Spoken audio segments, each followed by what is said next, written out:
Hello, I'm Alex Jones, host of InfoWars Nightly News, and I'm also a documentary filmmaker.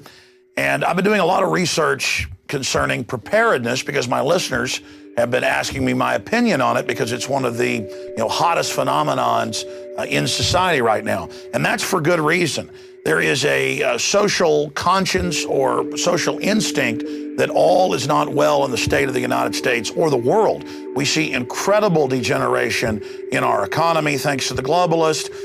We see crime increasing, our prisons filled. We have 90% of the population living in urban areas and are almost completely unself-sufficient. If we have a Great Depression like they had back in the 1920s and 30s, it is going to be absolutely devastating. And so millions of people a month are buying guns at record levels. They're prepping, they're buying food, they're planting gardens. All of that is great. But an area I don't really hear discussed, or if I do, it's done in a very thin surface way, is location. Now, I've known enough to move outside Austin, Texas, where I broadcast my radio show. But I understand that I still live just a few miles from a major thoroughfare. And if society has any type of collapse or major disruption, every major city in this country will basically look like New Orleans in a very, very short period of time.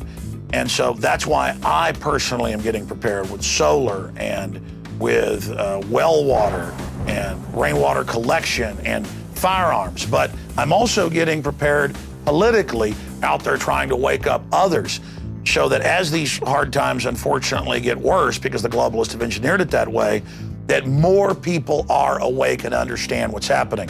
Because the social engineers want us dependent on them. They admit that that's their plan.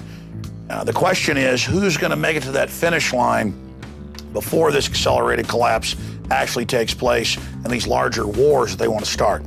Now, in the next hour, I want to break down with one of the foremost experts out there, Joel Skousen.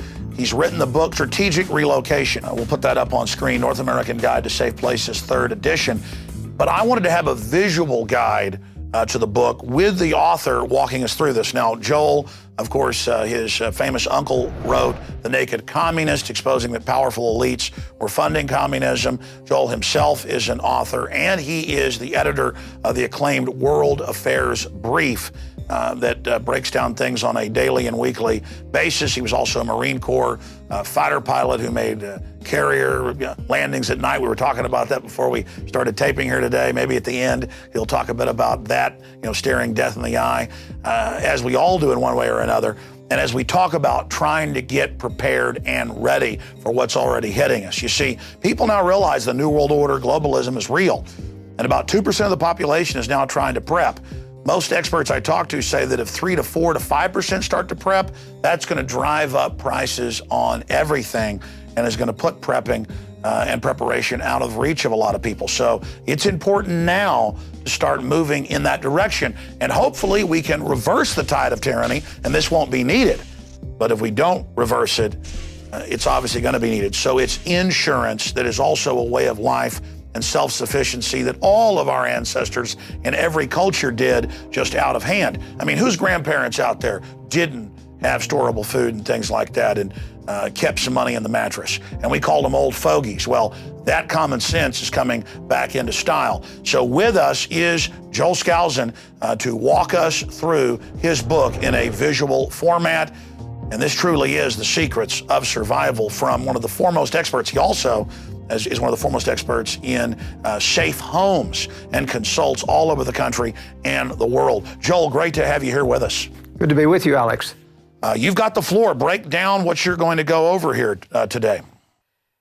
I got this background on strategic relocation. My original expertise was in high security architecture. I was one of the pioneers in the field, wrote the book, The Secure Home. It's been in print now for 30 years.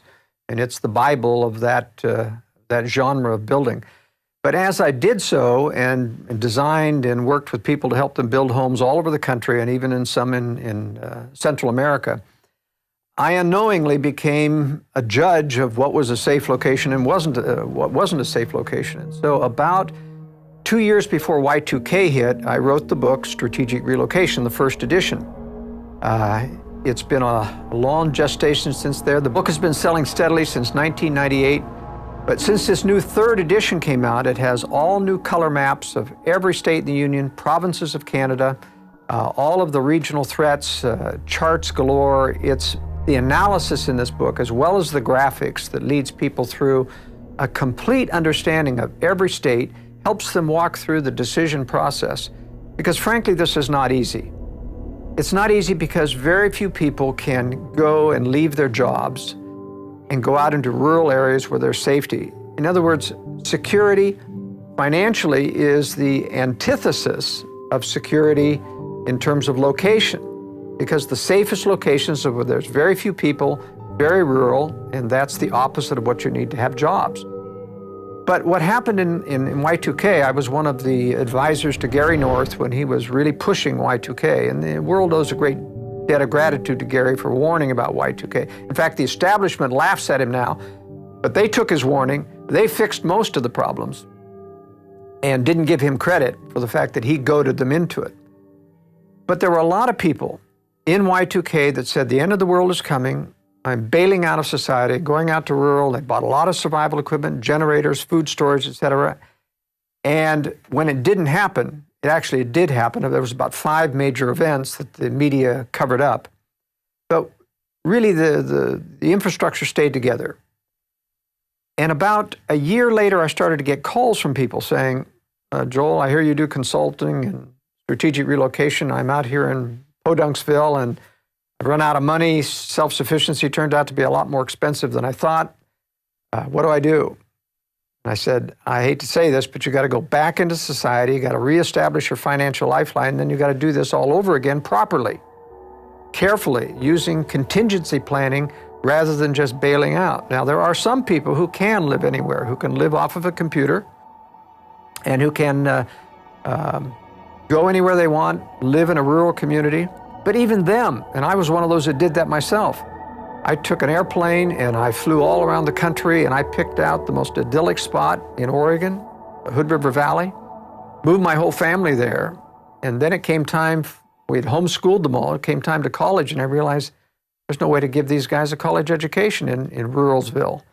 And I actually had to move the family back to another safe location that was near a metropolitan area so that I could provide education.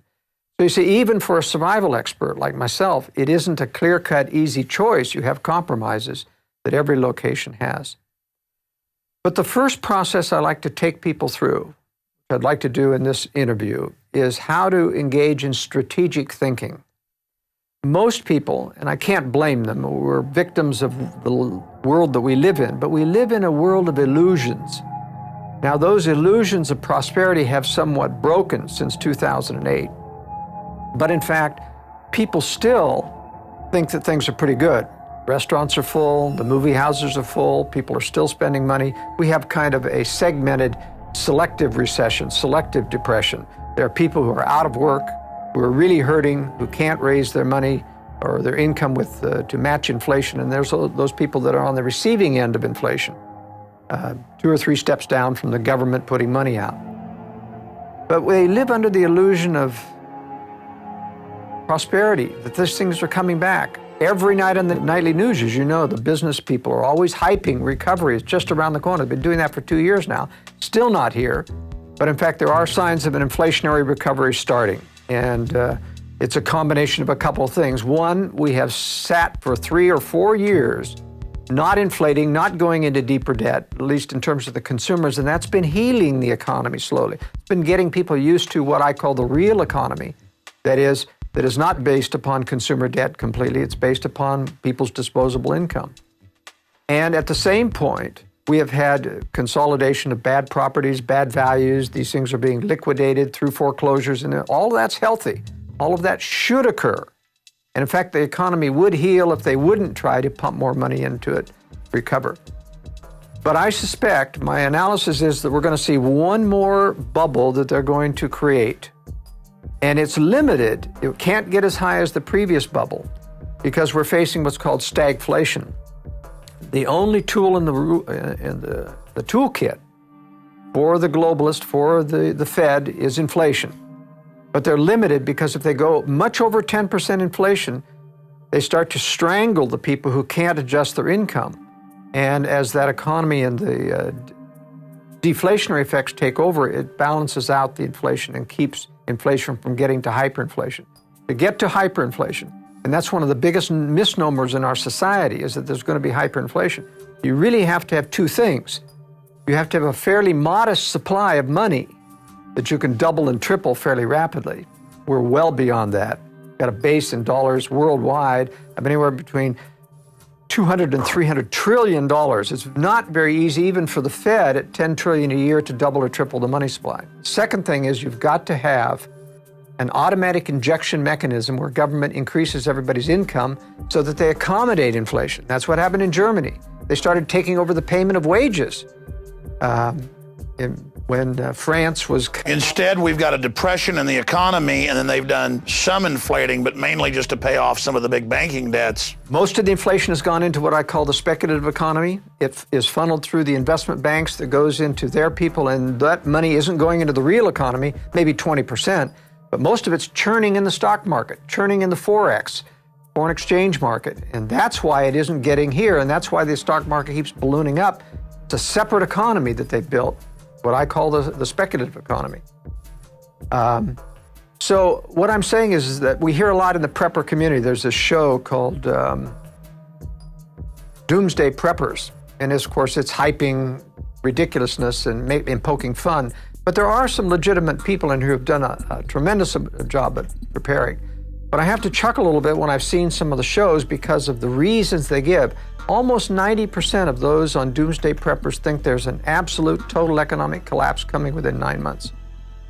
And even though fundamentals, Austrian economics would say that has to happen or it's true, they underestimate the powers that be who have these power to create and control money, banks, and the press. And new mini bubbles. That's right. They underestimate the power of the powers that be to keep this economy floating by adjusting the rate of inflation, balancing inflation versus depression. Sure, it's a slow, rotting slide. That's what the globalists admit they want. They don't want big events that could wake up too many people. Exactly. But that brings up my next question for you, then I want to get into the presentation that's so important here.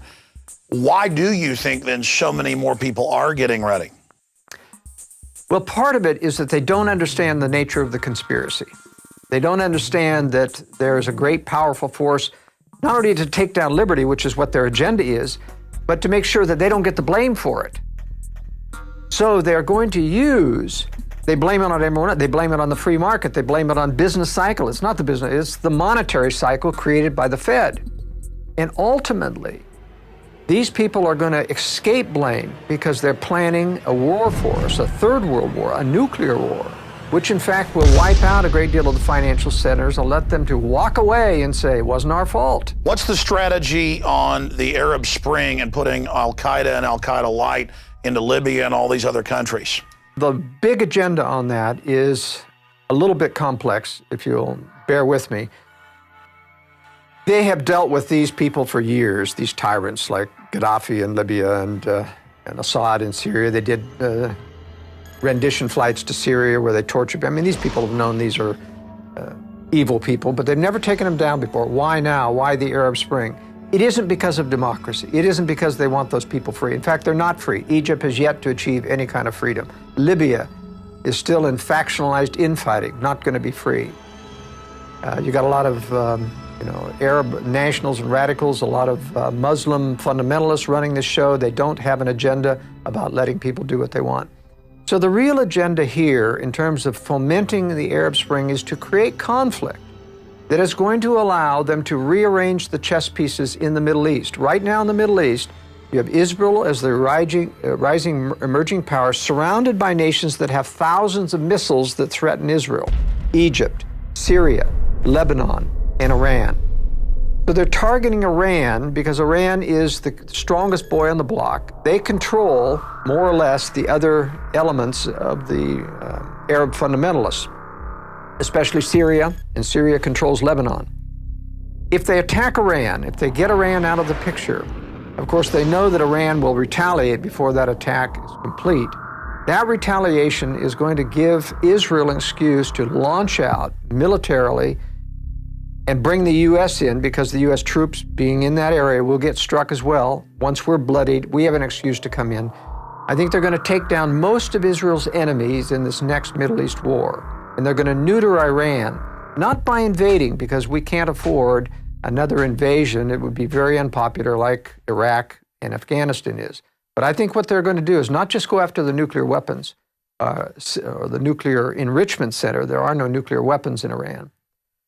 But they're going to use the same excuse to take out all the military infrastructure and take out a lot of the civilian infrastructure, bring Iran to a third world country, right now a second world country, and neuter it, get it out of the way so that it's not a problem. I think, in fact, they're going to take Syria down before then, only because if Iran retaliated, Syria will also retaliate. It has the most weapons nearest to Israel. Israel would take a tremendous hit. Their Arrow anti-missile system is not capable of stopping the thousands of missiles that Syria can put out there, combined with those in Lebanon. And if Egypt joins the ranks as well, it could be really devastating for Israel. So I think they're going to take Syria out before.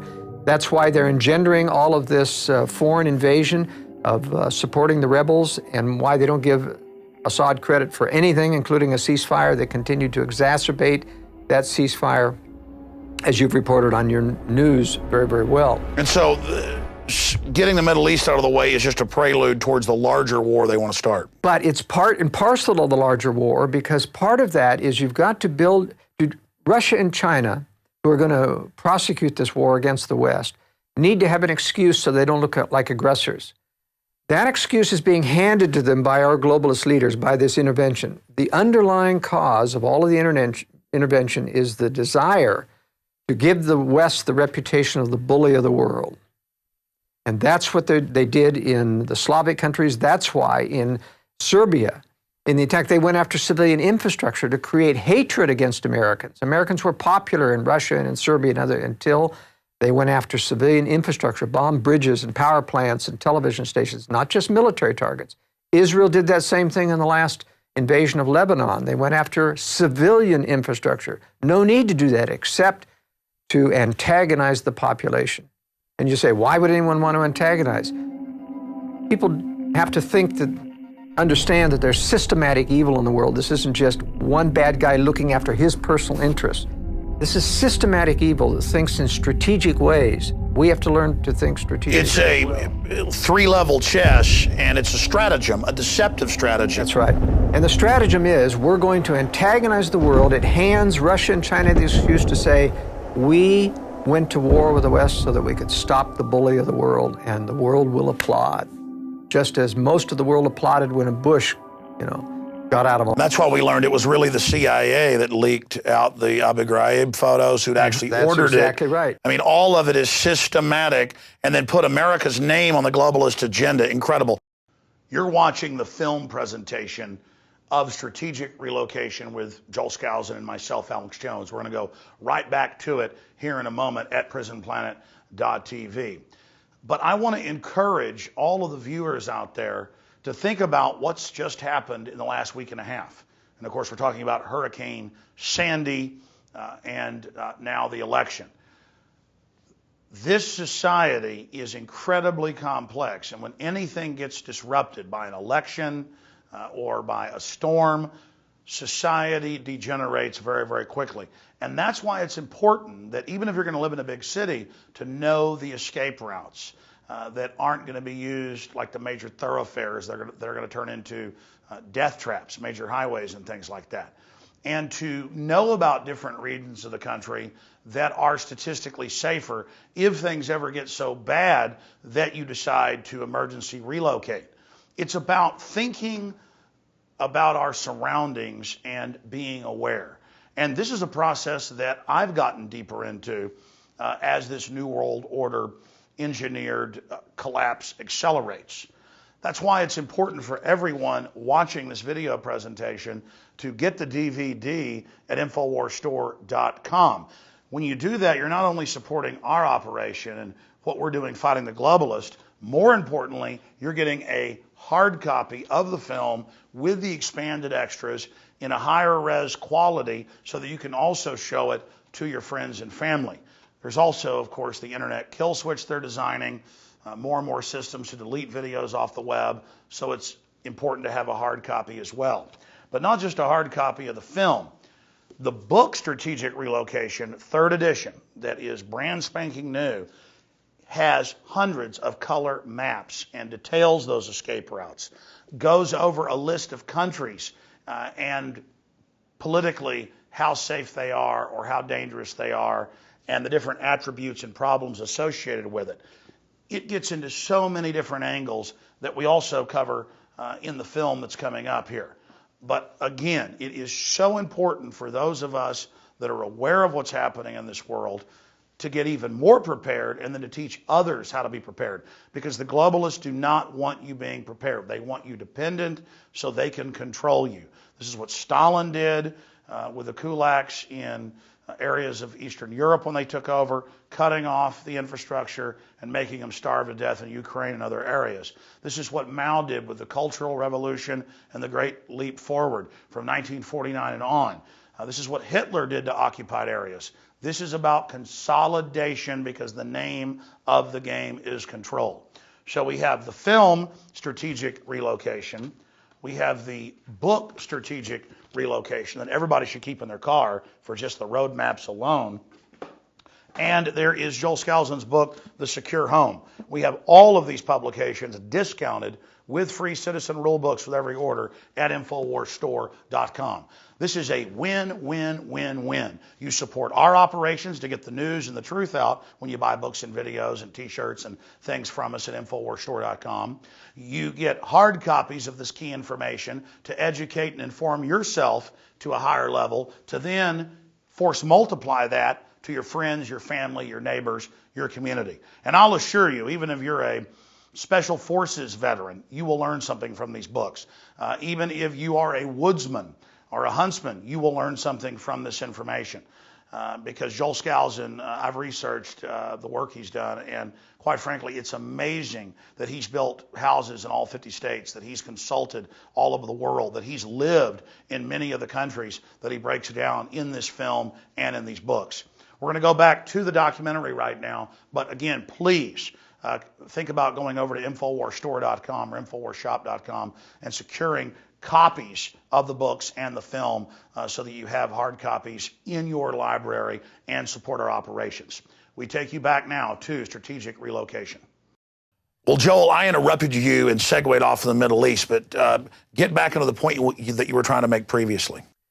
Well, all of these strategic antagonisms around the world is meant to set the United States, set the West up, and that's why NATO's involved in this, so that Western Europe is as guilty in the eyes of the world as the West, as the antagonists, the bullies of the world. Ron Paul is absolutely right. They hate us not because of our freedoms. They hate us because we're in those countries, occupying those countries, and worse, our CIA is undermining leaders, changing leadership, getting dirt on leaders so that they can manipulate world leaders to follow the globalist agenda. And all of this is going to eventually end up very bad for the United States. We're going to have a nuclear preemptive strike against this country.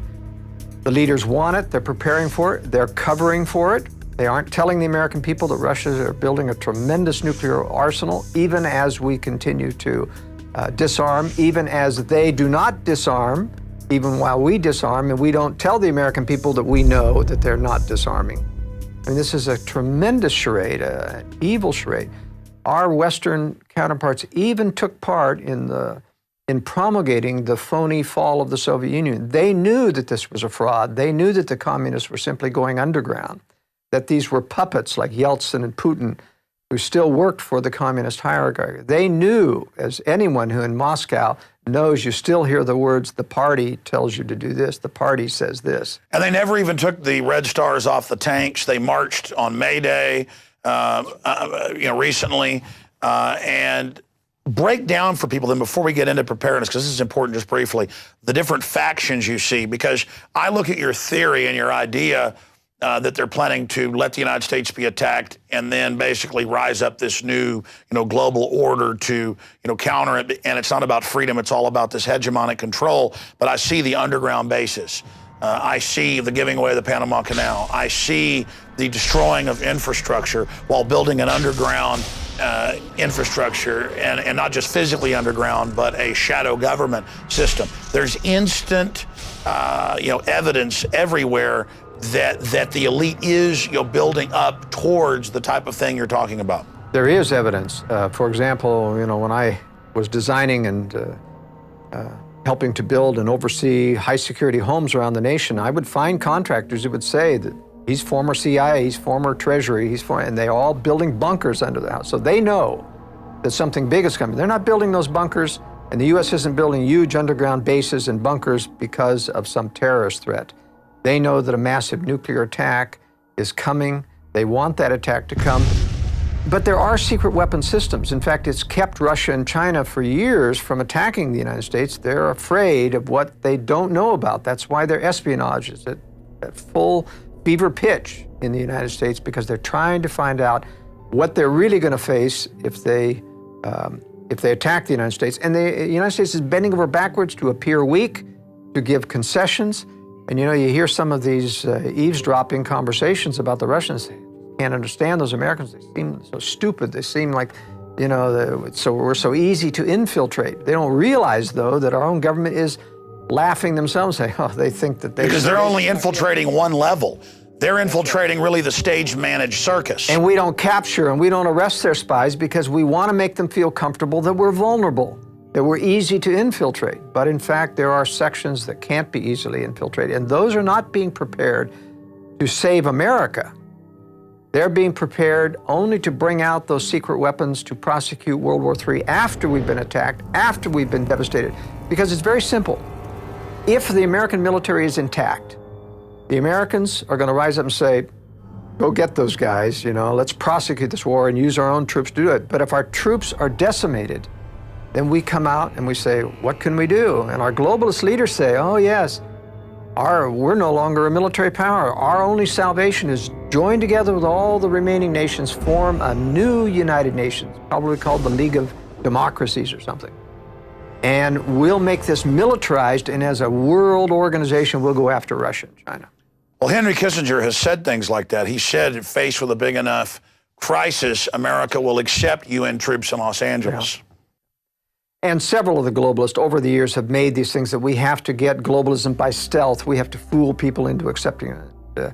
This is going to be the mother of all terrorist attacks. It's going to make 9/11, a government operation from beginning to end, look like a picnic. And they engineered, on record in hindsight, World War I to get League of Nations. That's right. World War II, engineered, financed, enemies built up to try to get it. And then they're going to use World War III. That's their plan. That's their program. That's what they do. That's right. So strategic relocation is a systematic way to think strategically in the future about how do I safeguard? And it isn't a doomsday scenario necessarily. I'm saying this is insurance, just like you said. You've got to be prepared while we fight to retain our liberty, while we fight to expose globalism. We have to realize we're talking about a very powerful combination of power, very powerful. They own establishment media. They own about 75% of congressmen. They have dirt on them. They can control them. They own almost all the judges at the appellate and higher level, even the so-called conservative ones, they have dirt on. Now, they don't control them on every decision lest it become obvious, but they can turn the screws when they need to, like when it comes up to exposing or ruling appropriately on Obama's lack of citizenship. That is never going to see the light of day. Why are they openly marching in with the chairman of the Joint Chiefs and the Secretary of Defense and telling Congress the UN gives us orders now? Obama writes letters saying, I take orders from the UN. He became the first president to sit on the National Security Council, violating Article 1, Section 9. Why are they being so naked in all of this right now, in your view? Well, it's naked to those of us who look at this, but if you look at what it looks like from the press, it's just a mention here and there, and they don't give it emphasis. If someone in Congress to really get up and say, this is a violation of the Constitution, there is no power, as Ron Paul has repeated, there is no power to take orders from NATO or the United Nations. They have no authority over everything. And if the press gave that, you can mention something once and it means nothing to the American people. It has to become a drumbeat, and they don't make it a drumbeat. They may mention it once, but people don't get upset unless the media focuses on it. So what to you and I may be obvious is not obvious to the American people. Nevertheless, it is slowly accustoming all of your pundits, all of your people who are not dyed in the world co-conspirators, but yes men going along trying to improve their careers by saying yes to the establishment. Those people get these subliminal messages. No, exactly. What happens is while they simultaneously make fun of us that are awake and actually read what the globalists say, they've gone in just the last 10 years from going, you're a kook, no world government or globalism exists, to you're a kook because you don't like the New World Order and globalism. And I'm like, well, wait a minute, you said it didn't exist. Well, now I'm bad because I don't want to embrace it. And so they're like, okay, the UN does tell us what to do. You know, what's the big deal? But it's benevolent. That's their message now. This isn't harmful. This is good for humanity, good for the environment. What they don't realize, and you know, the hotel I'm staying at has this big card on it, we believe in sustainable development. Have you got a clue that it's not about, I mean, who could be against sustainable development per se, but it's about the control agenda that's underneath sustainable development. It means they set the agenda. That's right. It means they control what and decide what's sustainable. And when you decide, when you find out and wake up someday what that decision means, no gasoline, no electricity at reasonable prices, then you're not going to like sustainable, or at least their version of sustainable development. And they admit sustainable, Maurice Strong and others say, is about controlling people. It's not about actually helping the environment or empowering people. It's about total control. Give us an overview now. Let's launch into it of what you're going to be covering here. Well, as I began to say, the most important thing is for people to start to think strategically, meaning stop looking at the news alone. You've got to get alternative sources of information. You've got to understand that there's a different underlying agenda. We are not in Iraq because of democracy. We're not in Afghanistan. It's never going to have democracy. It's there for antagonism, for capture of resources, for changing the balance of power in the Middle East, a lot of things that are not good for America. What this means is eventually, when these illusions are stripped away, when this war finally rebels against the United States, in one day, America will go from day to night. And if you haven't prepared in advance, there's not enough time to prepare in 24 hours, even if you saw it that early. Now, it's important not only to not be on the last train out of town, and most people won't even be ready and won't be able to get out of town when any of these nuclear weapons fall, because there'll be absolute panic. There's going to be instant social unrest because nobody is prepared. FEMA can't even hope to handle a national crisis of this emergency any more than they could handle Katrina. Don't even think about getting on the freeways. They'll be instantly clogged. You have to have either got out of town sooner or be prepared to hunker. But that would happen 2 or 3 months into a serious collapse depression. I mean, if you go back as I introed, and I know you're going to talk about threats later, but if 90% of people were on the farm in the Great Depression and most of them self-sufficient, and now right at 90% are in the cities, and half of the 10% that are on a farm are self-sufficient, 5% self-sufficient versus 90% or close to it. And I was reading that 7 million people died of starvation or complications from malnutrition in the decade of the Great Depression. I mean, my God, if there was a true collapse depression, wouldn't need a nuclear attack on the U.S. It's true, but the reason they need a nuclear attack is that a depression wouldn't foment a globalist agenda. Whereas if you destroy a nation militarily and you feel threatened, then it's much easier for someone to say the solution is a globalist combination of power to counter this evil power of Russia and China. Basically, you attack and kill the old republic, pose as the savior. America runs into the arms of the New World Order. That's right, and that doesn't happen with an economic collapse. And besides, if you have an economic collapse before war, they get the blame. They don't want the blame. And you're thinking strategically how the globalists operate. What you've said does fit in to the stratagem that I see them carrying out. But talking about it, if 50 million people saw this video, that might stop them. It might. I mean, your work, for example, at Infowars.com has done a tremendous amount to influence, for example, the TSA, and they're bending over backwards to still continue to grow their agenda, but without offending as much. And they keep promising. They are afraid of the backlash that comes from knowledge, and that's part of the reason for my writing the book and part of the reason for going out on the limb talking about issues that are sensitive, like conspiracy against liberty, about nuclear war, things that nobody in the mainstream, there's only 2 or 3 of us analysts in the United States that are openly warning that there's going to be a nuclear war with Russia and China.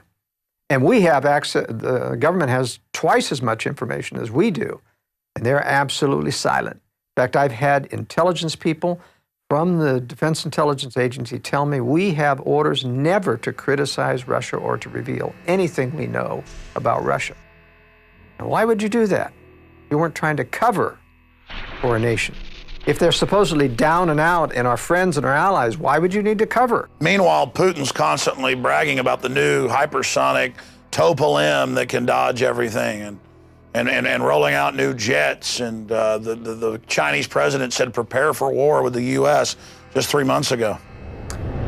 Yes, the Chinese are a real problem, and they're going to be a problem for Russia someday. It is my theory that, in fact, during this war, even though China will start as an ally with Russia so that it has an excuse to capture the entire Pacific Basin from Japan all the way down to Australia.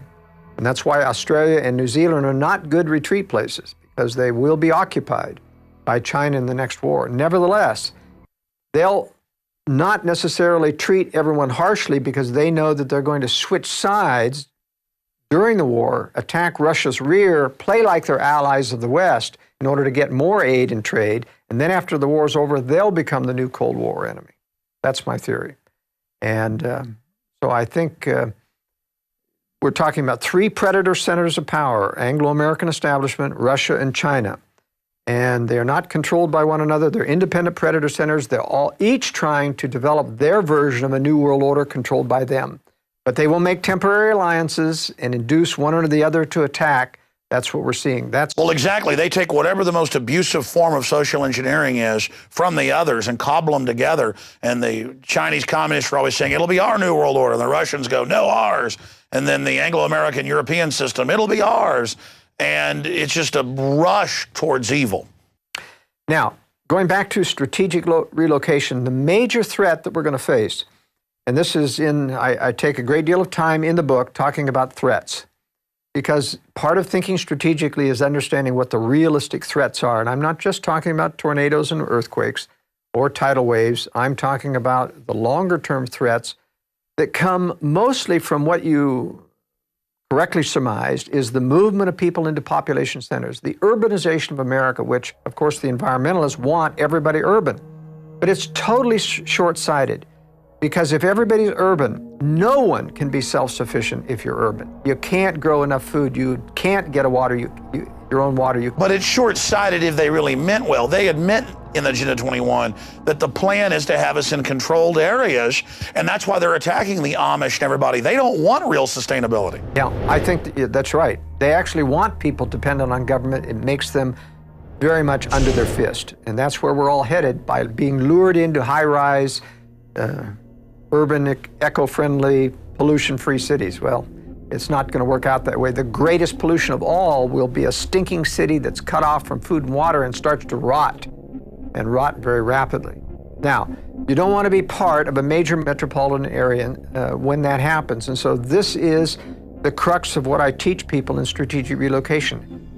How, because people mostly have to stay within population centers to earn a living, but how to prepare contingency planning so that you can get out into retreat areas and have the information, the forewarning signs to know how to do that. And that's really the only way to survive.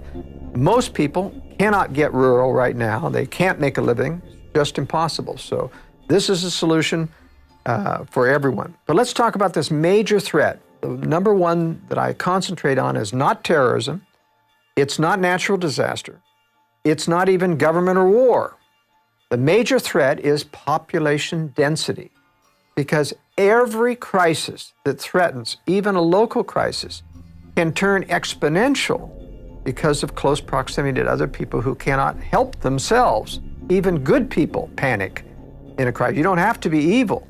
It doesn't have to be just a Watts. When you have no food after 3 days, all of the store shelves are empty. If there's no water, it's exacerbated. If there's no electricity, there's going to be no gasoline. People are limited. You won't even be able to walk out of town because of the danger of threat from people interacting with other people. So population density is the major threat. And if you have that slide, I'd like to talk about this density. It's very interesting that you see this satellite map. This is derived from nighttime lights and then converted to black and white.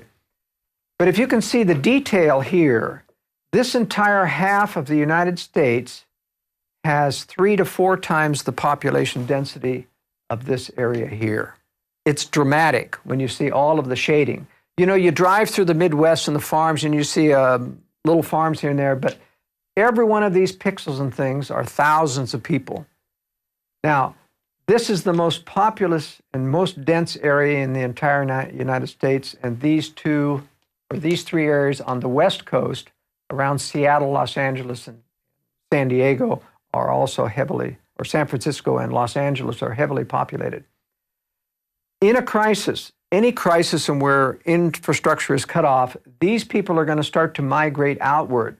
There is nothing there. There's no job to keep them. Suddenly, everybody wants to be relocated strategically. And there's a lot of people thinking about it. That's why the prepper movement is so big. A lot of people can't do anything about it. I would say, I think there's a ratio of about 10 to 1, people thinking about preparedness versus those that are actually preparing. So preparedness has increased maybe 10-fold in the past 2 years. That means there's 200-fold people who are thinking about it, but aren't going to be prepared. But nevertheless, when these things start to fall out, they're going to be fleeing as fast as they can with everyone else. And so it's important to track how those people are going to leave those major cities when you make decisions about leaving, especially if you decide that you're going to move out into the periphery of these areas. You've got to be very careful to make sure that those outflows of refugees Well, that's aren't grapes coming of down your road. wrath. I mean, during the Great Depression, my grandparents, people talked about just people walking down the roads and begging, can I chop some wood for some food? They're like, we already have people chop wood, but here's a little food. But by the end of the Depression, they'd almost hunted out all the squirrels, all the deer. And my family were landowners and upper middle class, and they almost lost everything in the Great Depression. And that was just a depression that the elite engineered to consolidate power. I mean, my gosh, under Agenda 21 and all this, once the public figures out they need to get out of Dodge, it's too late. We also have the example of World War II. World War II in Germany, we have the example of the Russians coming in, and every German city was being emptied out to get away from the Russians. They did not want to be occupied. Literally, entire cities were emptying out, taking to the roads. And so we know how far they go far afield of the roads trying to get food and water and hitting the farmhouses. And basically, it was within about 5 to 7 miles apart from every road where those farms would all be looted. And so you have to take those kinds of things into consideration when you're considering, yes, going rural, what may look rural. That's what I call strategic thinking. Can't just think about how nice and idyllic it is in rural Austin, out in the suburbs. You've got to look, how far am I away from a major county road that goes out there and that's going to be streaming with refugees. There's going to be famine. They're going to be out of water, out of gas. They're going to start spanning out within walking distance. And that, for most people that are tired and hungry and modern-day people, is about 5 miles. You've got to be beyond that so that people don't get to... Bottom line, I could have a place out in the edge of Austin that's, a decent house, but I've thought about somewhere really far out in the middle of nowhere in, the ugliest place possible, but where it has water and solar and buried food and guns, a shack. That's right. I believe in the concept of multiple eggs in various baskets rather than everything into one concentrated whole that could be compromised. So I think it is important, depending on your resources, to think that way. Now, even when you don't have the resources to develop your own retreat, people can, for example, double up with relatives, friends, and other people that they know that may live in rural areas, contribute a little bit of money so they can buy food and water supplies, put in equipment like solar and generators. These are things that you can do. That's what I've done. We've got a ranch, family property that goes back to Mexican land grants in 1830, but I've helped build a metal building, helped put in systems, helped pay for wells. And I probably wouldn't even go there during the collapse, but I really know this is a serious threat. And it's not like some insurance I buy and then if I die in a car, my wife gets it. This is insurance that I may end up having to use. In fact, there's a good chance. So I would be insane not to be gearing up. One of the things that people don't realize about preparedness is that supplies are relatively available. A lot of technology, a lot of new stuff coming on the market. But I've been in this business for 40 years, and I'll tell you, it's a real roller coaster for suppliers of preparedness equipment. It's either feast or famine. Right now, it's feast, and supplies are tight because there's so much demand for them. But it's amazing how quickly people forget when prosperity appears to come back, if there's another inflationary upsurge and where people think good times are here and the housing is recovering, watch out. You'll start seeing they forget. People have incredibly short-term vision, Alex. They can't see or maintain a threat very long. If it doesn't happen in a year, they'll forget about it. That's the danger of all of the bogus prophecies about the collapse coming in 2012 with the Mayan calendar things. I can guarantee people it's not going to collapse in 2012. Well, that's right, but we'll end up getting blamed for 2012. I already have media calling me, national publications saying, so you think things are going to collapse? And I go, I've been on record saying that Mayan prophecy, as I've actually gone down there and researched it, even if people believe that religion, they say it just means the start of a new age or whatever. It's totally manufactured since the 60s and 70s by globalist gurus for people that are non-religious, basically, but superstitious, to believe it's the end of the world, so why should they get involved? It's just a way to stand down, kind of like the rapture stuff's been used and sold by the globalists, whether you believe in it or not, to make Christians stand down and not be involved, or Planet X, or a comet. It's always something's going to destroy us, so we never get ready for the real threat, the nuclear weapons, the fractional reserve banking, the 1,000 trillion plus derivatives. All of that is what could really destroy us. Biological weapons, super weapons, all of those things when added together, that's the real threat. And I see the elite digging in, not for the end of the world, but for major civilization collapse and stockpiling to reemerge in the Rand Corporation plan to basically then dominate. Have an attack on themselves by opening it up to a foreign enemy. That way it can be blamed on them, then mobilize the people under a new global fascist system. That's right. One of the things that people have to understand, that you've got to be prepared in advance before these things happen. You have to see a long-term vision of these types of threats. You have to have good information. You've got to subscribe to your news broadcast. I put out a newsletter, the World Affairs Brief, which every week I analyze this. It's going to serve as a very good early warning, because I'm watching this every day about how the Russians and Chinese are prepared. And, as Gary North used to say at Y2K, don't be on the last train out. Just too late. That train can get stopped. We know from Katrina, for example, a couple of lessons. Don't get on the freeways once, because they'll be trapped. You get on a freeway, it's like in an elevated moat. It's got barriers on either side. If your car goes out, if you're stuck in traffic, there's no way to go except abandon your vehicle and get off on foot. But one other thing you learn in Katrina is you don't go into the arms of the federal government. Don't go into a FEMA camp, because a FEMA refugee center becomes a concentration camp. You can't get out. They didn't let people out of the Superdome, even when it became horrible conditions. And people said, I'm better off on the outside. Could not get out. They wouldn't let them walk out on the highways. That's right. And they used that as a laboratory test. We saw the police start stealing, just total bedlam. I mean, looking at Katrina, it just proves the government can't and won't protect you. That's right. That's right. Now, there's also an agenda about cultural conflict brewing here. And that's one of the reasons why, no matter how much they talk about amnesty and how that's going to guarantee the problem, it doesn't. They know, in fact, it's a magnet. They won't close the borders. They never will seal the border. They want the cultural conflict that Europe is experiencing that comes. It's not only crime, it is the fact that you water down American cultural values, conservative political values, make sure that you can never win another election. So there's that agenda.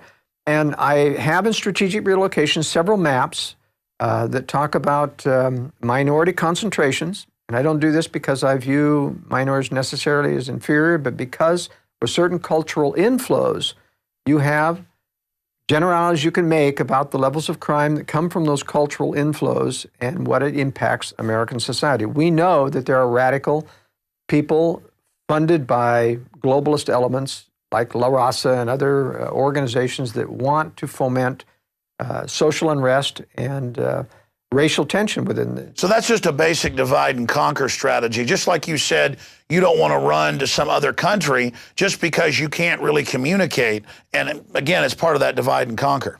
That's right. But it is important to realize that certain areas of the country are predominated with minorities that will become culturally conflicting with your values at some point. So that's one of the dangers. Because the media is going to be programming. It's just like Trayvon Martin, where it turns out the Justice Department had people inside there that's now come out, trying to get a fight going, and they were editing the tapes together to make Zimmerman sound like he was saying bad things about black people. I mean, just incredible that the system was trying to cause some type of racial conflict.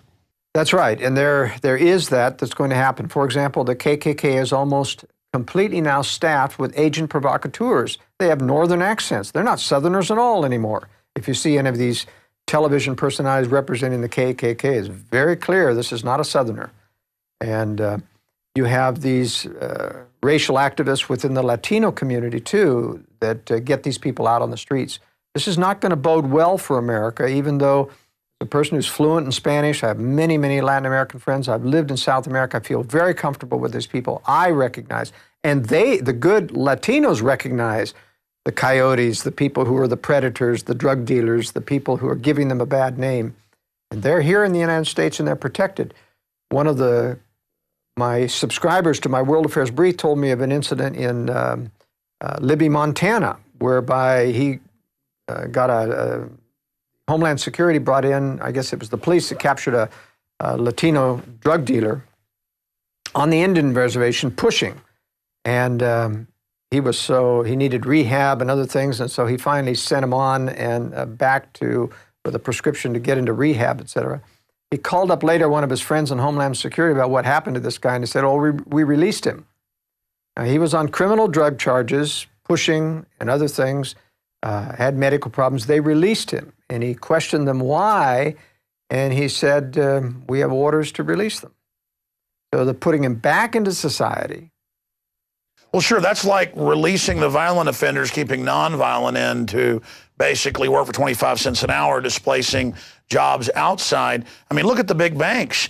Wachovia and Wells Fargo got caught laundering $378 billion in drug money over 2 years, and they got $100 and something million fine for that.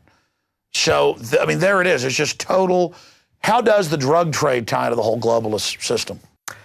Well, there are many aspects of the drug trade, and the reason why the United States government or the dark side of the government is involved in the drug trade. One of those is to corrupt American morals. I think there's a Gramsci theory that explains why you're going to conquer a nation. If you're going to diminish the morality of a nation, you want to corrupt it through drugs. It's also a way that the dark side of government used to finance their black operations. CIA used to bring a lot of drugs in through Vietnam, whether it's body bags they were harvesting out of the Iron Triangle. In fact, former Assistant Deputy Secretary of State Richard Armitage used to run that for the CIA, that whole drug operation. And so this went to the very, very highest levels. We're now in Afghanistan harvesting a lot of the poppy crops, import, a lot of that's going to Europe. Plays into the global thing in three ways. One, corrupting American people. Two, financing black operations. And three, payoffs. They're able to control a great deal of the underworld. In Afghanistan, most of the payoffs come from drug money to all of the, when they buy off the Taliban, when they buy off the Iraqi opposition, for example, to make the war look like a success, they're using in-house drug money to do that that's harvested out of Afghanistan. Now, don't they mainly use Wall Street fronts where they just pump money and insider knowledge into companies to then use profit from the companies to fund black ops? They do that too. But then again, a lot of it now is just printed money. They've got to the point now where the money supply is so big they can print a few $1 trillion here and there. In fact, the CIA has a full set of U.S. currency printing plates. They've given a set to Moscow. They've given a set to several other governments. They're supposed to use it judiciously. But, we send suitcases with air couriers when we go into a country to bribe officials, suitcases of $100 bills. Well, it's actually pallets now. Pallets, I'm sorry, you're right. It's pallets. And that's why, that exit from Iraq going out to Kuwait, was just people with satchels full of money that they discovered. Those are the payoff money, and they're getting it out of the country in order to, make themselves oligarchs of their own variety out there in the West. Just like the oligarchs in Russia. The former communist leaders got the central bank to give them the loans to buy up the oil companies, to buy up the electric companies. The oligarchs became wealthy, moved offshore, and they still are the communists, and they're still running Putin and others. Putin met with Boris Berezovsky 5 times in his Spanish villa the year he ascended to the presidency. and then pretends that he's the enemy of Boris Berezovsky and that Berezovsky's trying to overthrow Putin. I mean, this is just political theater. And then it turns out that the Rothschilds sued the Daily Mail, saying we're not puppet masters secretly running those oligarchs who then run the sub-puppets. So it's puppet masters on top of puppet masters on top of puppet masters. And they lost the suit. And the judge said, wow, you really do run these people. I mean, that just happened a few months ago, where it turns out that the oligarchs are still in control of Russia and the Rothschilds are sitting above them. But, as I will assert, the Rothschilds don't control them. They feed money to them, they try to assist them, they try to cover for them, but they are co-predators maneuvering like this and playing like they're helping. But sure, they're always flipping allegiances. But believe me, the oligarchs are intending to strike the West, and a lot of people who think, because they believe that if the Anglo-American establishment controls the Russians, that they'll never strike. But I'll guarantee you they will strike, because they're only assisting in controlling it in an arm's length relationship. Well, that's like China, where our criminal government will pay billions of dollars to move General Motors, Cadillac, and Volt to China. But then the Chinese president says, prepare for war with the United States. Because they don't actually control the Chinese. They're trying to maneuver inside. Why did China agree to the one-child policy in exchange for aid? I mean, I guess culturally, the Chinese believe they've got too many people, other leaders have said. Well, every globalist predator center believes in controlling population. Only Russia needs population. Everyone else is trying to destroy population, China including. They've got an agenda to eliminate probably at least 3/4 of the world population. Well, I was about to say, from my research, eugenics is what binds the communist Chinese predators and the Anglo-American predators together. And from my research, everything is a eugenics-based obsession, both with the elite are looking for life extension and other things, but also it just codifies scientifically their innate hatred of fellow humans. Well, one thing that people listening to this presentation may get out of it, and I know a lot of people get discouraged and say, what hope is there if these predators are so powerful and we're going to have a world war and we're all going to be destroyed? Let me make it very carefully clear that everything won't be destroyed in a nuclear war. I had someone write me after our interview that we had just a few days ago and saying, well, gee, the Earth is going to be contaminated for 40 years after a nuclear strike, and so what use is there to it? I said, that isn't true at all. You're confusing a meltdown of a nuclear power plant, which has all these heavy isotopes that do stay and have a half-life that lasts even 100 years. They can be thousands of times more dirty than a hydrogen bomb going on. But a hydrogen bomb is relatively clean. It's just gamma rays almost exclusively, and they're dissipated within 3 days, 2 weeks at the max. Now, if there's more than one explosion over time, you might be in a shelter a maximum of a month. You can survive. The Russians intend to survive. The Chinese intend to survive. It's a matter of preparing. And a lot of people, have this apathetic, fatalistic attitude that I'm not going to prepare, I'd rather die. The problem is you don't die. You get sick, you wish you were dead, but you don't die. You continue to survive, just like Hiroshima. Believe me, with a nuclear attack right over a city, the people that weren't in the actual blast zone, 80% survived. It wasn't pretty. They went through hell. They survived. But wasn't that atomic weapon, of a more primitive design, and so put off more dirty? Even then, they survived, even though it was dirtier. The hydrogen bombs are much, much cleaner now. What I'm saying, it's imminently survivable. All you need is some protection overhead. What about neutron weapons? Well, neutron weapons are pure gamma rays, all right? And they're very intense. They're meant to radiate and kill. You get over 300 rads, and it starts to become fatal. And normally a neutron bomb puts out 1,000 rads per hour for enough to kill everybody within probably a 5-mile circle radius. So they're very dangerous. They will use some of those in a nuclear war, but it's the long-term residual fallout. There aren't enough rockets and warheads to cover everything and everything. Sure. I brought up neutron because it is perfect to keep the infrastructure but only kill the humans. And they claim that they decided not to build those in the late 70s, but from what I've been researching, that it's actually been built. The reason that doesn't work as the national strategy, though, is that you just need too many of them. You'd calculate 5-mile circle radiuses all over the United States to how many thousands, tens of thousands of weapons. They just don't have them. So you can't overcome a nation with just neutron and leave the structure.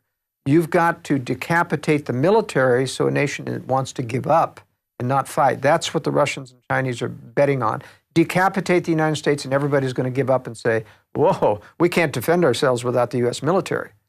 Joel, what's the time frame after the United States is attacked? I mean, how far out do you see this happening, and how fast until the globalists reemerge and try to create this counter New World Order to Russia? That's a very good question. The timing is dependent on Russia and China being ready, confident enough to do the strike, confident enough of finding out enough about our weapon systems or stealing enough technology that they feel they can compete. My estimate that that's at least till 2020 and beyond, not before then. In other words, I think we have time. For example, China needs a blue water navy to control all of the area that they're going to do on the eastern Pacific Rim. They are intending to wipe out America's Navy with nuclear weapons, which are very easy to do to carrier task forces. Then they plan to move theirs out and replace ours. A lot of people complain about my theory saying, well, theirs are just as vulnerable as ours. Not if the U.S. has been decapitated. Then it's a non-nuclear situation and you're back to maritime strength.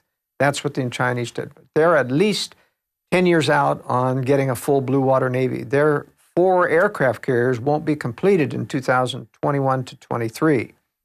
Now, I'm not saying that I can guarantee that the strike won't come before then. People ought to be prepared well in advance of that. But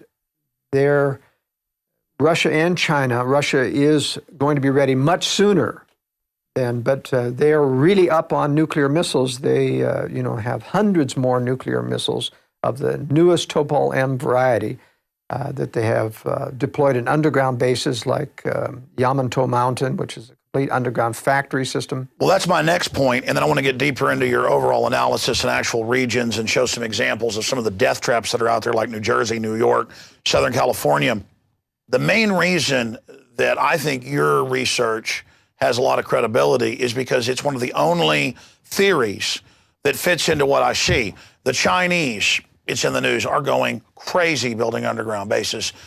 Never in the Cold War do they do this at this speed. The Russians, giant bases underground everywhere. It even comes out in the press that they're just dumping massive amounts of money into this. The Swiss, who've got 2-year supplies for their whole population, are expanding programs.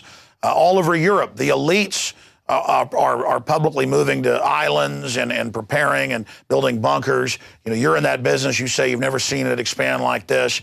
And governments are digging in. And COG is expanding and stockpiling. They are racing. And people say, well, that's because 2012. Oh, or that's because of the comment. All this made-up crud. And then you've got the seed vaults and at the North Pole and other places. And you've got DNA arcs and all of this, and the Rockefeller Foundation heavily involved in this. They don't just build infrastructure and do things for no reason. So why are they engaged in something much bigger per nation in these power blocks than the Manhattan Project? I mean, obviously they're getting ready for something big. And I mean, is it a race-specific bioweapons? Is it a nuclear war? All I know is they're gearing up for something big. Well, I can tell you that race-specific bioweapons are very chancy still. Anytime you use biological weapons, they're really afraid this is not going to be able to control or be as discriminating. I mean, they're very nervous about this. They can mutate. Well. They can mutate. It could be devastating. They prefer nuclear because this is very controllable. They know exactly what nuclear fallout will go, what it's doing, and how to protect against it. It's relatively easy to protect against. That's what they're doing. Now, as to them preparing at a feverish pace and having been doing so soon, it's because their timetable as to when this war was supposed to be about now.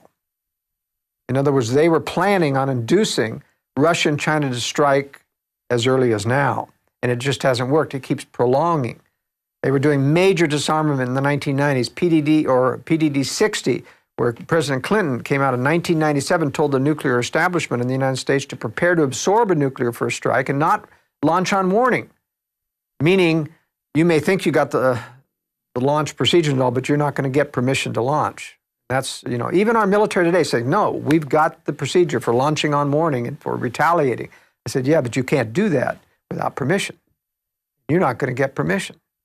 Well, that's right. Don't they have to give them the authentication code to then let them? So they don't really have it. They don't really have it until the White House releases the... And when did they change that? Because at one time they did, right? That's right. And they changed that, so they've withdrawn all... Wasn't that under Clinton? Yes, it was. That was a big furor when he took the launch codes off the subs. That's right. They had movies about how the sub commanders are bad in Hollywood just to even sell that. What we're going to do in preparing for that war is important. It is survivable. People need to prepare, but they have to get outside blast zones. Again, you're watching Strategic Relocation, the film presentation based on the book Strategic Relocation by Joel Skousen. We're going to go back to this presentation here in just a moment. I just wanted to encourage PrisonPlanet.tv viewers, subscribers, who've made so much of this possible, to be sure and also download a copy of this presentation and give that to your friends and family, or even better, get the high quality DVD with the expanded extras that we're not able to show you here tonight. I don't like how I said that. Or get the DVD, which has the expanded extras that deal with securing your home and that dovetails with the book, The Secure Home, written by Joel Skousen. Also, we intend, as a public service, to post this to YouTube at the Alex Jones channel, and I'm sure Change the Channel and others will want to post it as well. And so I hope those of you out there watching this on YouTube will support the author, Joel Skousen, by buying his books at InfoWarsStore.com. But more importantly, support yourself in having these Bibles of preparedness that any home is incomplete without. But regardless of what you do, take this YouTube video or other video system that you're watching it on and send the link to friends and family, because the globalists do not want us prepared. Because if we are prepared, they're not going to be able to domesticate us and fully take over. Agenda 21 is about driving us all into the compact cities. We've all seen the UN maps that Congress was shown back in the mid-90s. And now we see those maps being implemented where half the country is completely off limits.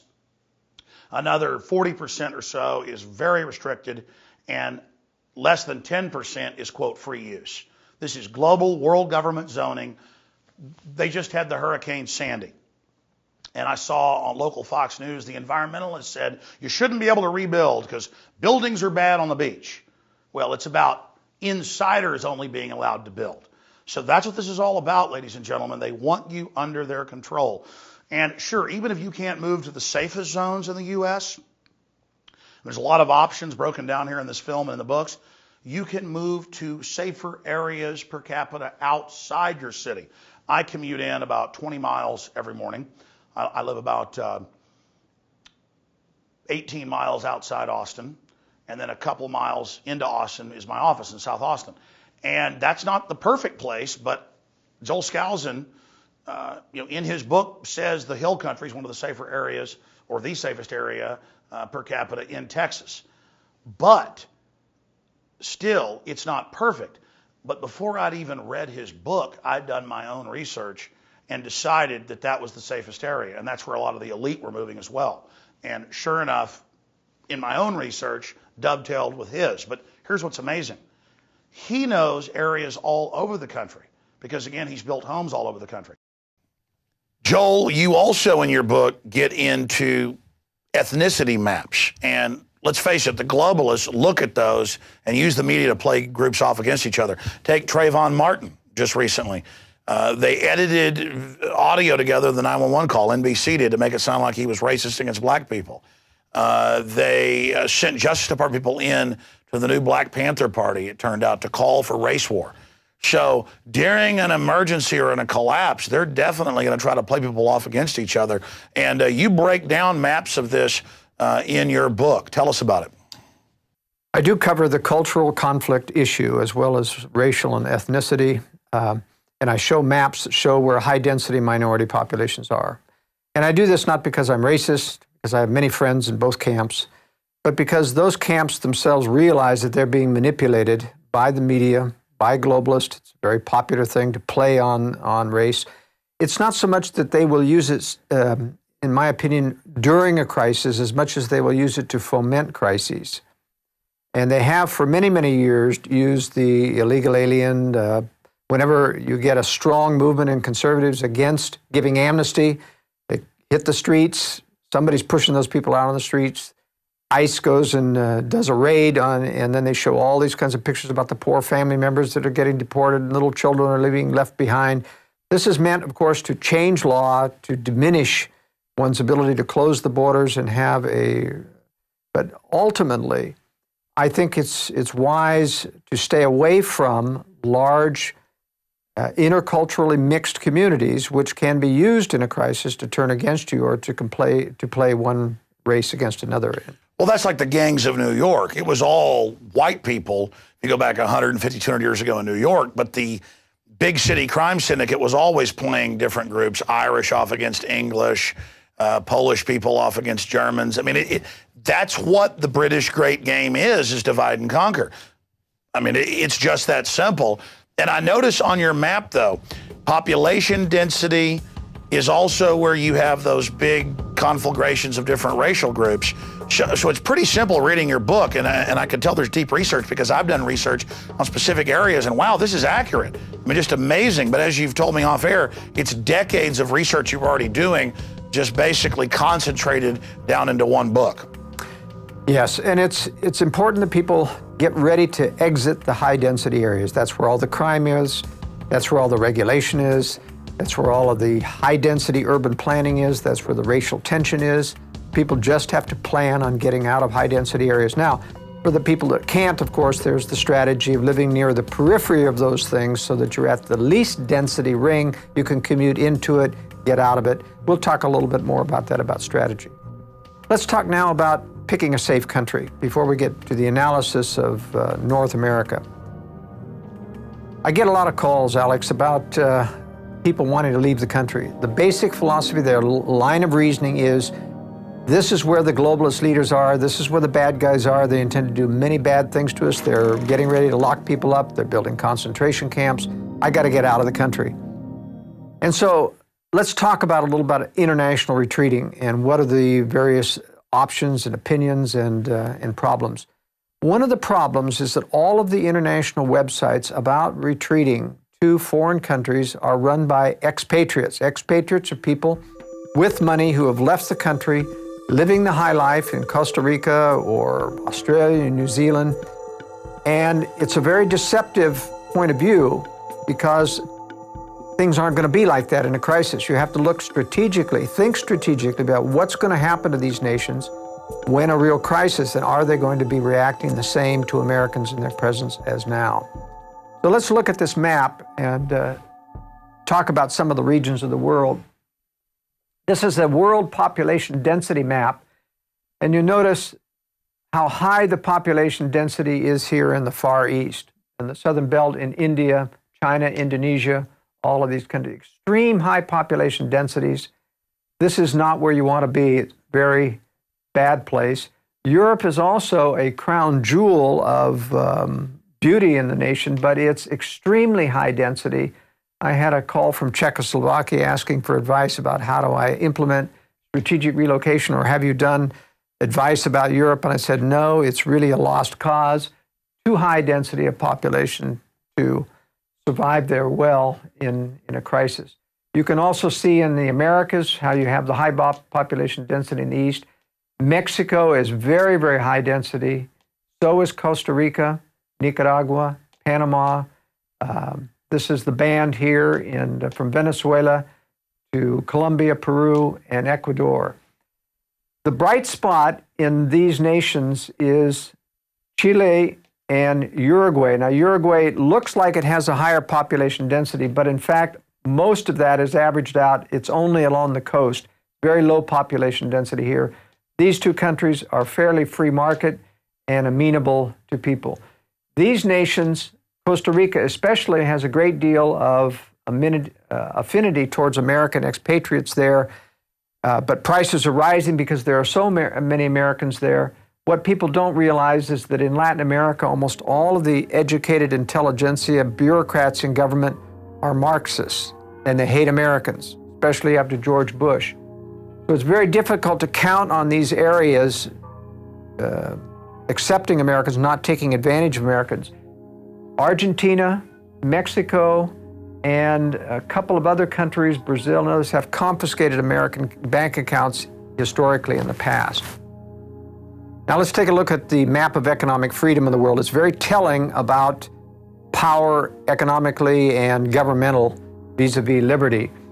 This is a very, very telling map because even though population density showed that these are not heavily populated and they're not very livable like in the jungles of Brazil, look at the economic freedom. These are terrible countries. Actually, China is only temporarily allowing some economic freedom, but it should be darker than this. I didn't create all of this or make the ratings. But look at Mexico, very, very highly regulatory. Costa Rica is a little bit better. Panama is a little better. Venezuela is very bad. Colombia is bad. Peru is bad, or Ecuador is bad. Peru, less bad, and Chile is almost white. Chile's the best nation of Latin America if you're going to migrate. Uruguay is next, small country, not as corrupt as Argentina. In fact, they play off the fact that Argentina is very restrictive about many things, including controlling wealth, and so they get the overflow of people leaving Argentina. Most of the high-density population international crowd lives on the coast. Prices are very expensive. They're in dollars. But here in the interior of the country, I've lived there for a couple of years. That's a real gem. Cheap property, wonderful people, a totally different country than the high-priced coast. There's nothing in Africa that I recommend. This is an anomaly in terms of economic freedom. It's actually just anarchy, and I don't consider that a very good bet for economic freedom. Europe, as you can see, has some economic freedom. This matches my highest recommendation in Europe is Spain in terms of a livable country. A lot of expat communities, Brits especially, that have located down on the Mediterranean side of Spain.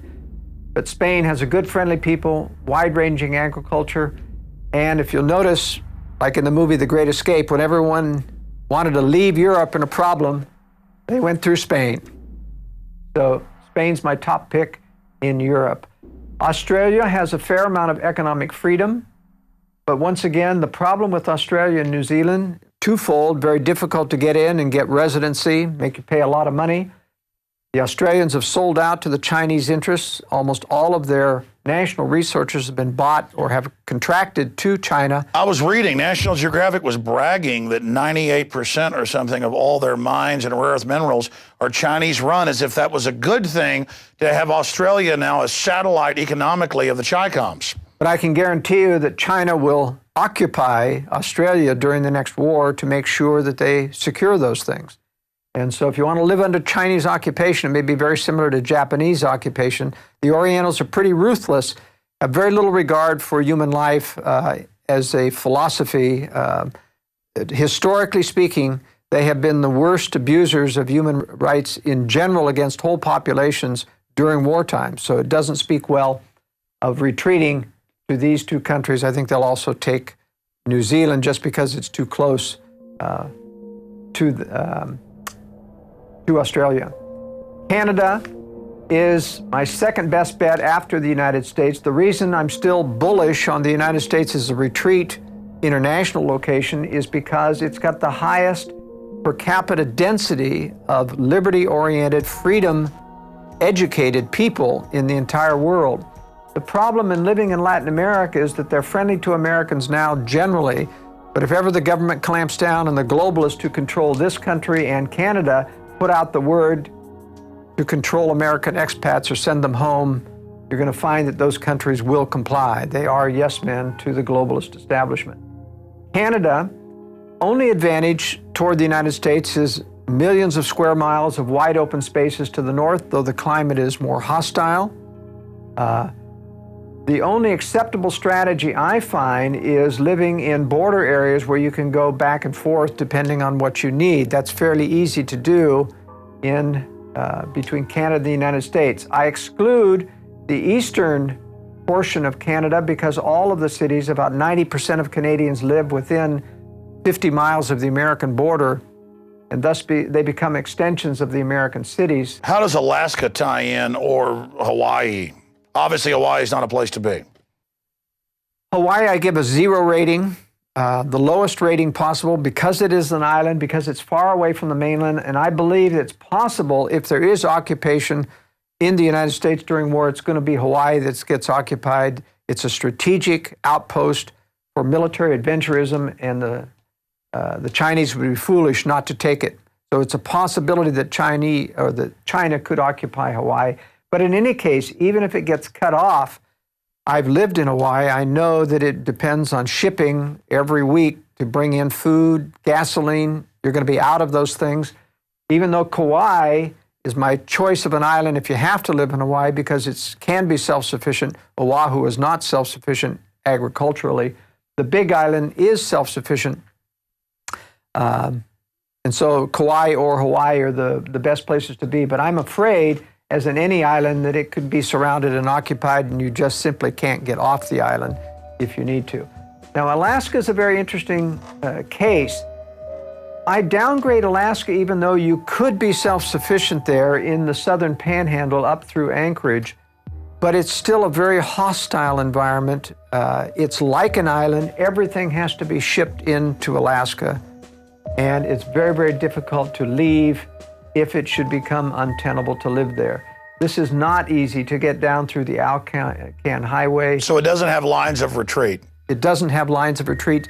So the only place I recommend, or the only way I recommend for Alaskans, is those that are very, very skilled survivalists who can live in the boondocks throughout the winter, apart from society. If you're capable of doing that, then Let me throw some wild cards at you. What about Iceland? What about Greenland? What about islands that are out in the middle of nowhere, just as bad as Hawaii? Actually, Greenland is worse. There's only a few pockets of civilization on Greenland that survive even in the best of times. And they, once again, depend on absolute shipping for everything. They don't grow anything there. Iceland depends on everything being shipped in as well. Iceland has recovered from its globalist banking nightmare simply by stiffing the globalists. But if you look 10 years from now, you'll find that they'll be penalized and cut off. They, by reneging on their debt, have got a fairly self-sufficient economy right now. But because it is a socialist economy, they'll be back in the negative piggy bank state probably within a decade. So I don't recommend Iceland as well. It's just, everything is extremely socialistic in Europe, and they're starting to have a backlash right now against the globalists like Sarkozy in France. He's going to lose this next election. So to be clear, from my analysis, the only people that would want to flee the United States is if you're a big fish politically like myself, yourself, Ron Paul or somebody. If it's going to full Soviet-style globalist roundup, taking us to a camp, if we could foresee that happening, we would try to get out of the country or maybe go to a rural retreat, but they might come after us there. But for everybody else, if you really look at it, the United States has the most people that are awake. It's where the fortunes of the planet will rise or fall. And my instinct, my gut, my discernment is stay in the United States and fight it out here. And by fight it out, I mean occupy the land, be here, educate people, and dig in and hope for the best, but also prepare for the worst. I really agree with that analysis, Alex. If you're going to live, high-profile people, I speak multiple languages. I've done that on purpose so that I can go to other countries. One of the reasons why I prefer Uruguay is because there's a lot of Europeans there. I can blend in there. I can't blend in Peru or Colombia. Just don't blend in very well when you're pure Caucasian. But it's very important to get native language speed if you're going to try to blend into those countries, because someday, there will be a roundup of Americans. There will be confiscation of properties. There's a lot of Americans here in little enclaves in Mexico. Jesse Ventura. Yeah, and I think that's a dead place for Americans. I'll tell you, the crime is very, very bad. The corruption, you can't depend on any kind of safety there. Staying in the American enclaves, they'll eventually be raided. And so you think the Baja is a death trap? Yeah, I think it's a death trap. So don't judge these countries because you have American enclaves that are living the high life right now. I can guarantee you that will not survive. Well, they're going to be ripe for the picking. Yeah, ripe for the picking. And when Mexicans are out of things, and if the druggies don't get you, the criminal elements within. Well, in Mexico, they're already killing all the middle-class people and are kidnapping them right now. And that will get only worse. Kidnapping was the bane of Central America, El Salvador, Guatemala. Went through a lot of kidnapping. I was down there in the 80s when that was occurring, stayed at a house with bloodstains still on the wall from the owner being kidnapped, ransom, paid the ransom, he was killed anyway. Believe me, this is kidnapping haven, and it will happen once again. It has only just begun. And just to be clear, your knowledge in these subjects is amazing, because I do deep research. I'm obsessed with knowledge. And so much of what I read in the book that I have firsthand knowledge of is very accurate. Like you rate in Texas, the hill country, which I chose outside Austin, is not perfect, but if you're looking at Texas, that's one of the better places. That's right, and we'll cover that. We're going to talk about Texas and give you some examples of specific states. We have the map on the corruption index internationally. So here's the map on the corruption index internationally. What I want to point out to you in strategic relocation, there's lots of maps like this in the book. This is almost identical to the economic freedom map. In other words, there's a high correlation between economic freedom, of which you see very little of. The dark areas are the unfree areas. And you'll notice here that the Sudan is not, has a high level of corruption, and that's why it was an anomaly to be economic freedom. It's the corruption and the anarchy there. But that's about the only analogy. It's like Los Eisley Spaceport in Star Wars. That's exactly right. That's a very good analysis. Okay, from now on, let's move into analysis of the factors that we discussed. Let me discuss something about the organization of the book. After we cover section 1, which is about how to find a safe nation, then we go into an analysis of North America, which is my preferred area for North Americans, because they blend in. Even though we're going to have a great deal of tyranny here, our chances of being able to blend in, disappear, go underground are higher, being that we have a great, many millions of people that can help support us in that. So what I do is I go through the various threats that you face, and we talk about climate. These are preferences of what you want to live in terms of wind, if you want wind power, how to look for those things. There are maps in this book that cover every one of these details. We talk about the economy. We talk about crime. There are crime statistics. We have ratings of every city in every state on crime, and we talk about the different types of crime that there are. We talk about natural disasters. Let me show the map on tornadoes and hurricanes to give you an example of graphics that we have demonstrating a natural disaster. Now, I'm going to demonstrate two of the graphics that we have showing the natural disaster threats. The first one is earthquake hazards. You can see that there's major earthquake hazard on the west coast. In the Rocky Mountains, that's Yellowstone Park area, which has a volcanic hazard as well. This is the New Madrid Fault, and these are other minor faults coming through the southeast. Now, it's interesting that this map doesn't mean that everything is never necessarily devastated if you're in any of these high earthquake areas. What I point out in the book is you have to look at the actual ground conditions in the area that you're at. For example, in the state of Utah, where you have a high fault area that's expected to go off at some time in the future, it's on a 300-year cycle approximately.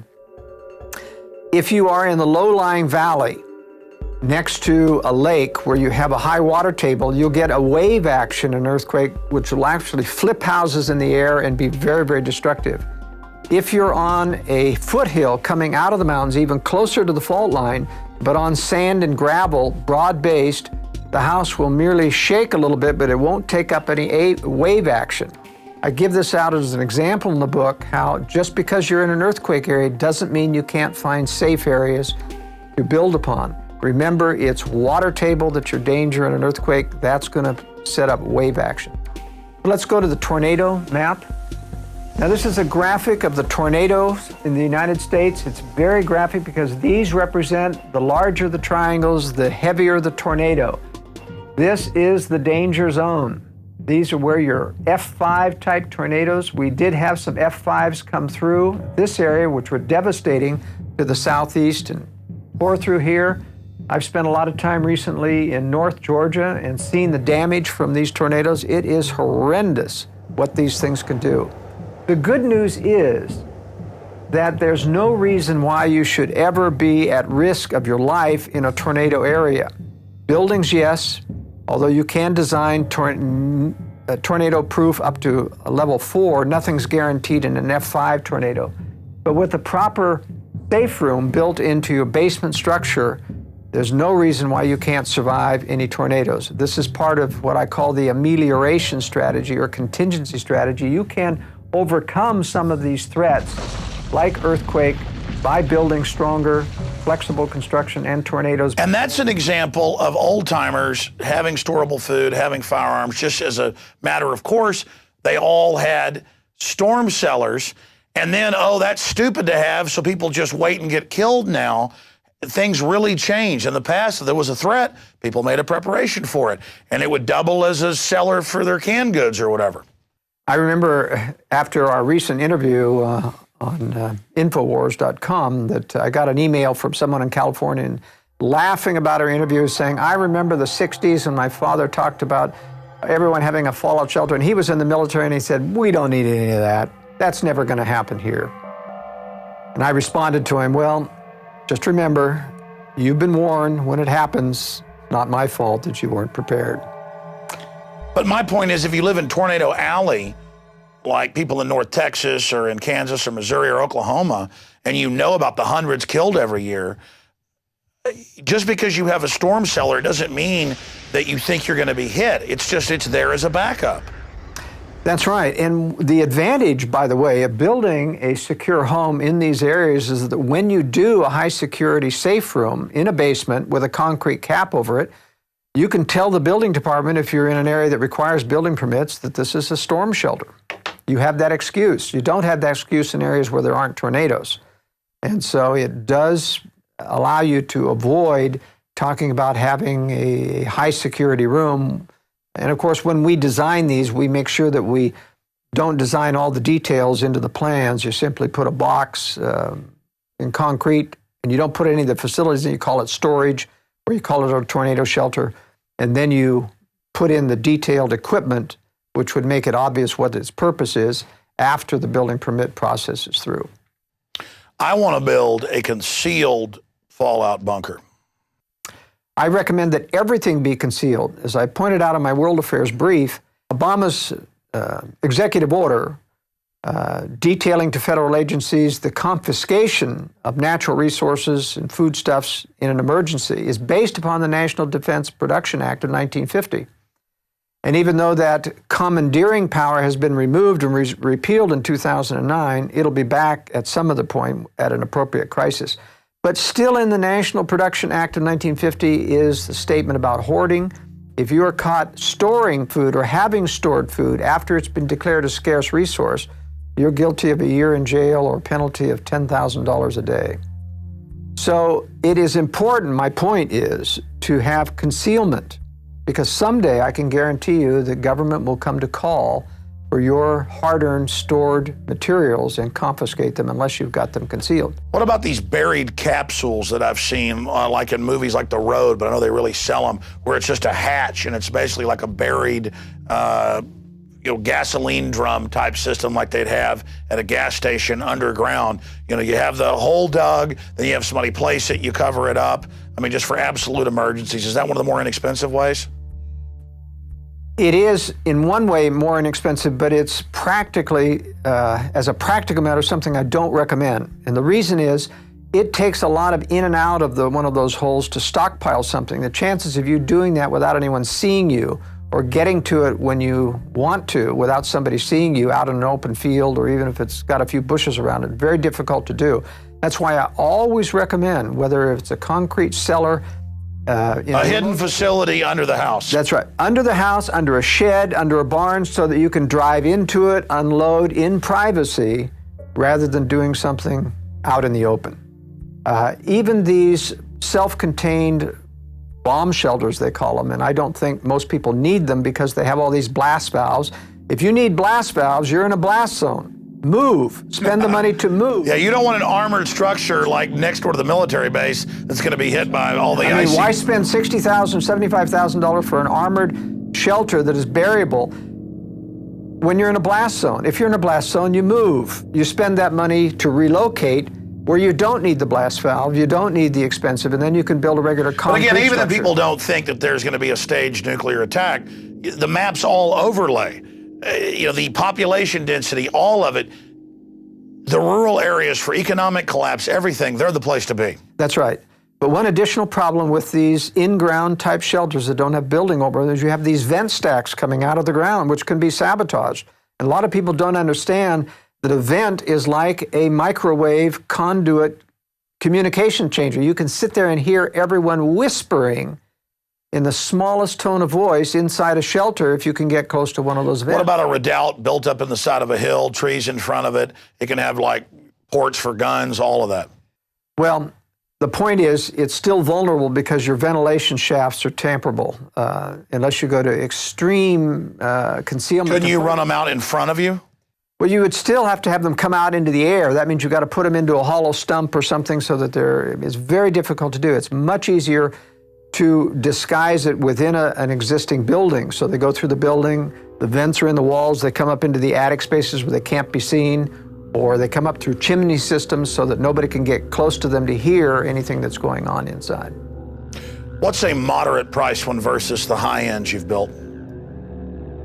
People can build in a basement structure underneath a garage, for example, with a thickened slab, the basic structure for less than $10,000. All right, so the other threads that we talk about in the book, and remember in this section of the book, we're taking each of the threats expansively, talking about how do you ameliorate the threat, et cetera, which states have threats. And then when we get into the state analysis, which is this next section, which is the biggest part of the book, we give you a summary rating for every one of those threats so that you've talked about them in general and crime in general and what the various statistics. Then when you decide, all right, I'm going to consider going to Idaho, what do those threats look like? You have in this book an example of, and let's start with California. Whatever you do, get some food, get some water, learn how to use a firearm, and most importantly, get your mind right, get your heart right with God, and meet like-minded people in your area that understand we're under a private, corporate, tyrannical world government that wants to bankrupt us and wants us in compact cities where they can forcibly inoculate us, take our children, put us in re-education camps. That Army manual 4 months ago got declassified where they call it re-education camps, even using the authoritarian term. First it was 1 billion bullets they bought this year, then 1.2, then 1.4, then 1.6 billion bullets. TSA checkpoints, it's all happening. It's all unfolding, and it's getting worse and worse and worse. The federal courts are ruling they can put cameras in your yard without telling you, without warrants, or police dogs can come break in your house without warrants. I mean, it's crazy. And so we need to get prepared, just like the French resistance did. We need to understand we're dealing with very, very dangerous people, and we may have to go underground if they stage a nuke or something and blame it on domestic groups and try to come arrest everybody. But by admitting how criminal the government is, we may be able to back them off. So we offensively try to wake everybody up and try to politically resist this, but we defensively also have a backup strategy plan. And that's what Strategic Relocation, 3rd edition, the book, and the new film, Strategic Relocation, are all about. Secure your copies at InfoWarsStore.com today. We now return to Strategic Relocation. In California, this is an example of how we rate each one of the threats. You go through, and they're delineated here. You have the climate. You have a synopsis of the climate. You have a synopsis of the density population and how many people per square mile average in the state. You have a cost of living index, tells you how expensive it is. California is very high. You have a private land availability discussion. So we know how much of the land is private versus federal. Most of your western states have up to 50 to 70% of the land in federal hands. We have a discussion about building codes. These are things that you get in no other analysis. No other book has ever covered this kind of detail. It's a full spectrum breakdown from every angle, no matter where you are. Let's say you got to stay there. It gives you the best areas even in that sub-region. For example, building codes are very important because if you're in a very onerous area with a lot of building codes where they want to know everything about your building, it's very difficult to conceal the secret things that you're going to have because you've got to have some plumbing pipes down there in that secure room. You label it storage, and an intrusive building department starts to say, what's this plumbing for? If you're going to have a bathroom there, you've got to have windows in this area. If you don't have windows, it's not habitable, and we'll come in and inspect to make sure you don't habitate it. They don't have a code, a good code for fallout shelters, and you wouldn't want to declare them anyway. So building code section is very important. Some states actually have counties that don't require building codes. There are some in Texas, there are some in Idaho, there are some in New York that started all this building code in rural areas and rural counties. But I also point out in the building codes section of the book that you want to watch for states that have a uniform statewide building code. That means no matter how rural, the county is required to have a building code and a building department. If you don't have a statewide code, then most counties are able to say, we're not going to do that. And basically, that's Agenda 21. It's global, standardized coding, and you find out in these states that do that, it's federal, but really that's international. That's exactly right. So then we talk about food production. What's the length of the growing season? How capable are you versus altitude, soil, and other things? The health environment. We talk about pollution, the water quality. We talk about traffic. Just nobody has all of this criteria in their analysis of the competing books. What the traffic are in the key metros, because that really affects your ability to get out of Dodge when you need to. We give a political rating, how liberal, how conservative the state is. We talk about taxes. We give a synopsis. There's a whole chapter on taxes. Which are the no income tax states? What are the income tax rates? What are the overall spending of the states? Some states spend double per capita that other states do, like New Jersey is one of the worst states. And so we give a rating on taxes. We give a corruption rating, and this was very difficult to ferret out, to research. Very difficult because most corruption is concealed. But we were able to ferret out some pretty good corruption ratings for each state. We give crime ratings on the state. Personal liberty ratings, we rate it from 1 to 5. California is low. We give a gun liberty rating. California is terrible. One of the few states we gave a terrible rating to. No permit to purchase firearms. Any rifle with a magazine is banned as an assault weapon. Registration is required for all pre-banned weapons. No out-of-production guns may be brought into the state, including vintage weapons. It has a may issue, effectively a no-issue concealed weapons permit from the sheriff's office, and no recognition of other state concealed weapons permits. That's the kind of detail that is really helpful in picking a state when you want to. Talk about a death trap, though. I mean, Southern California, if things unravel in any way, it is going to look like absolute hell. That's right, but I'll tell you, California is a mix in that regard. It's got some very good retreat areas if it wasn't that it's in California. It's in the socialist state of the Union. It's in the most highly regulated state of the Union. And yet it's got some beautiful areas in the Sierra Mountains and things, and we'll talk about that when I show you the map. We talk about alternative medicine. This is very important. A lot of people keep asking me and says, are you going, to tell us how to get our meds? And I said, forget your meds. Meds are not going to be had in a crisis. Learn to use alternative medicine now and get into states which allow alternative medicine, because then that little mini industry isn't stifled. You have naturopaths, you have chiropractors who know how to prescribe good nutrition, etc. I talk about homeschooling freedom. This is going to be very important. Another thing on alternative medicine you need to be aware of is that hospitals someday are going to become a screening, filtering mechanism to screen out homeschoolers, screen out people who believe in discipline, because they already admit that. They say it's going to be the new tyranny to enforce all the surveillance. And vaccinations and those, and it's very deadly. California just passed a law where they vaccinate kids without parental consent. I mean, that's like red alert exodus. And so what I'm saying is alternative medicine and lay midwifery freedom in a state is very important, because the ability to have children outside of a hospital with a trained lay midwife is very important to avoiding the trap, the stamp of You know, we have known stories of women who have said, I don't want vaccines. They take their baby away to the nursery and they come back, oh, we forgot we vaccinated your child. Or they try to have CPS take them.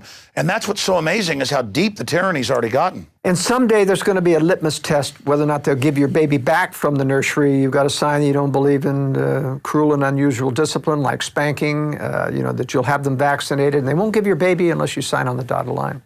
So someday I believe that freedom-loving people are going to have to stay out of the public schools. They should be out of them already, frankly, and they're going to have to stay out of the hospital system. And that means learning to be healthy, learning alternative medicine, good nutrition. Well, I think it's important to exodus the major cities to create communities of liberty and freedom already. I mean, why wait? Why wait for the threat of biological weapons or collapse? We should be getting the hell out of here to begin with. But realistically, a lot of people still have to stay close enough to live. A lot of people don't have the liberty of husband and wife. It takes at least a full-time job for a husband and wife to teach at home. So the globalists did that on purpose. I understand the limitations, and I realize one of the reasons they made it tough economically is to get the women in the workforce, to degrade the family and those types of things. But I think if you work hard, if you read through the section on contingency planning and how to, you know, you can work through and start to make progress towards getting out of this kind of society and the traps that they're doing. The last section of detailed knowledge in each state is the military targets. We list every military target in the states, including naval, Army, Air Force, and we list the nuclear plants. Nuclear plants are particularly dangerous because when they do melt down, or if they get hit with a nuclear bomb or nearby and they're damaged and melt down, they are much more dangerous than a nuclear weapon in terms of the residual fallout, the long-term effects of fallout. Then in addition, after the detailed summaries from the threat section, we give specific notes, my personal experience about being in every one of these states, as well as in my blog on joelskousen.com, I've had people contribute what their experience is living in the states. And then one of the most valuable sections of the book is city-state specific strategies, or city-specific strategies, meaning for every major metro area in every state, I go through and explain where are the best places relative to that metro area to relocate relative to the outflows of refugees and how to avoid the bad areas. So this is a sub-strategy. If you can't afford to move out in the middle of nowhere immediately, you find those pockets that are nearby to the major metro areas. And I point out the areas that are away from the refugee flows and the specific areas around the city. This is very valuable information. Nobody else does it. So many of the other survival communities simply says, get out, there's no other choice, you're gonna die if you stay. I have to be more realistic. I've lived with this. I've worked with people for 40 years, consulting and building residences. I realize that even the best intentioned person who believes like you and I sometimes can't leave, and I want to provide the information that allows them to survive. I need to be in a major city to be able to find a pool of skilled people to do what I do in the media, to be on the offense, not just on the defense, but you're on the offense while you're building the defense as well. That way you're not all offense or all defense. Exactly. Now let's go to the California map and we'll tell you what one of these beautiful graphics looks like. I show in each of these graphics the nuclear targets in the adjoining states as well as within the state itself. And I show the predominant wind direction of those particular targets. You can see that states, areas like San Diego, that's really a dead city. As beautiful as it is, that's where I was born.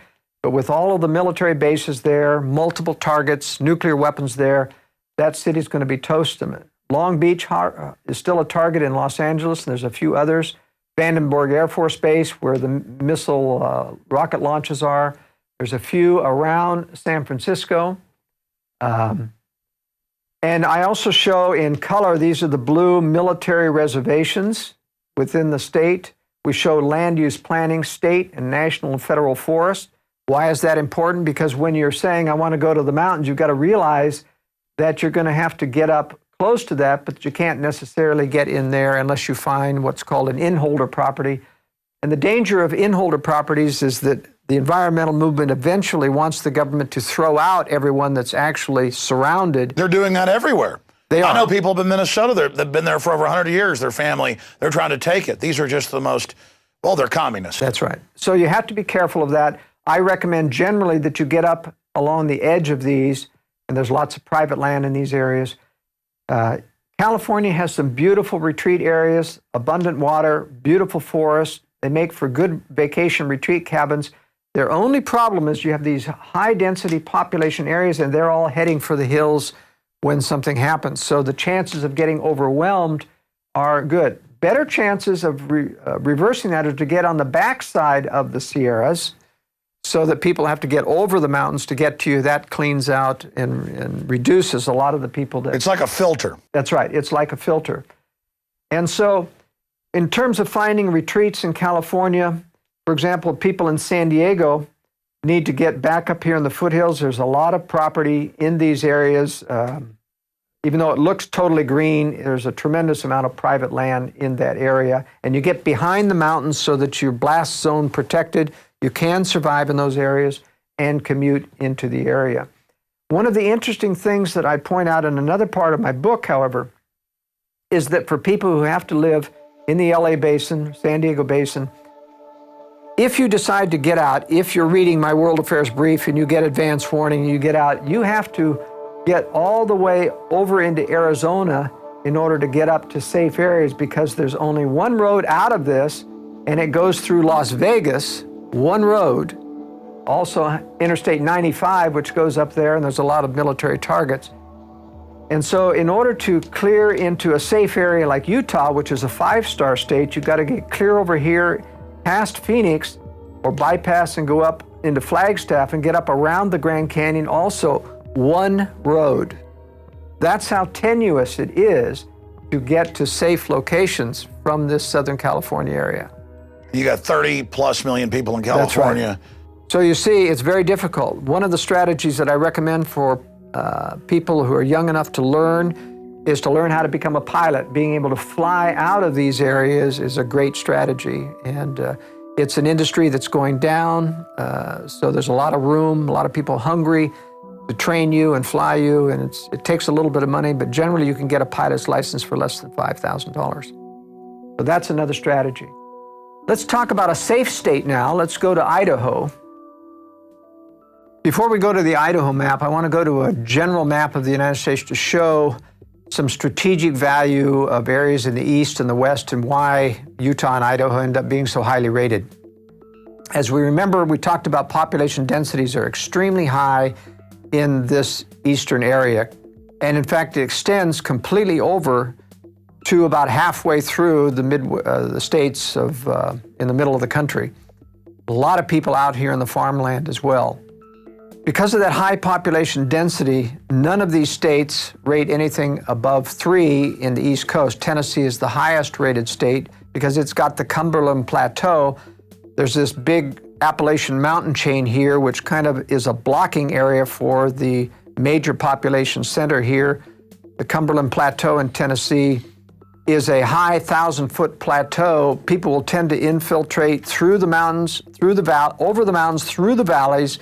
And when they get into the Tennessee valleys, they're very tempting to stay in the valleys. Nobody wants to climb up a 1,000-foot plateau where there's not a lot of people. That's one of the reasons why this is very good. For the Northeast, they need, there's this Northeast region of the wooded areas of Maine, New Hampshire, and Vermont, and upstate New York. Those are the only safe areas. The problem strategically is that once you retreat up there, you're stuck. If it becomes untenable, you can't get back west because these population flows will flow this way and cut off any retreat unless you go up through Canada, if one wants to try to get further west if this becomes untenable. The major refugee flows coming out of the East Coast will be in this population area here. They'll head out through Philadelphia, Pennsylvania. Some will go north along that, some will go south this way, trying to avoid the mountains. And that's why we give a lower rating to the southeast states, Mississippi, Alabama, and Georgia. They'll also have all of the refugees flowing out of Florida. This is a 0-rated state as well because it's untenable for survival of this amount of population, and most people will tend to flee south and then west towards Louisiana and Texas. So that's going to make Louisiana, Mississippi, Alabama a disaster zone. Right. The only good areas that I recommend in these southeastern areas are the northern hill country and mountainous areas. The Ozarks of Arkansas are a good area, southern Missouri, That's the primary destination. Yeah, a lot of Midwest. elites are building bunkers in that area. That's right, they are. The great advantage that the West has, the far West, now these are your troubled areas here where your population densities are, but centering around Salt Lake City, for example, even though this is not a recommended area itself, and you can see there's a military target in Hill Air Force Base as well as the new NSA computer center, data center there, which makes another additional target. The greatness of the Intermountain West is that you're surrounded by 500 miles of mountains or deserts that keep people from Denver, Los Angeles, San Francisco, or Seattle from getting across those deserts without gasoline, electricity, and other infrastructure. You're not going to walk across those things, I can guarantee you. It has a huge filter. It's a huge filter, and that's why this is the safest zone here in the West. What's the sweet spots? Where do you live? All right. I live in Utah here and south of this zone here, which I consider the southern and central part of Utah safer than the north because you're cut off from this area here. How is the gorgeous areas around Monument Valley down here in the south? Yes, these are all the red rock country of Utah. And the beauty of red rock country is that they're desert, there's very few people.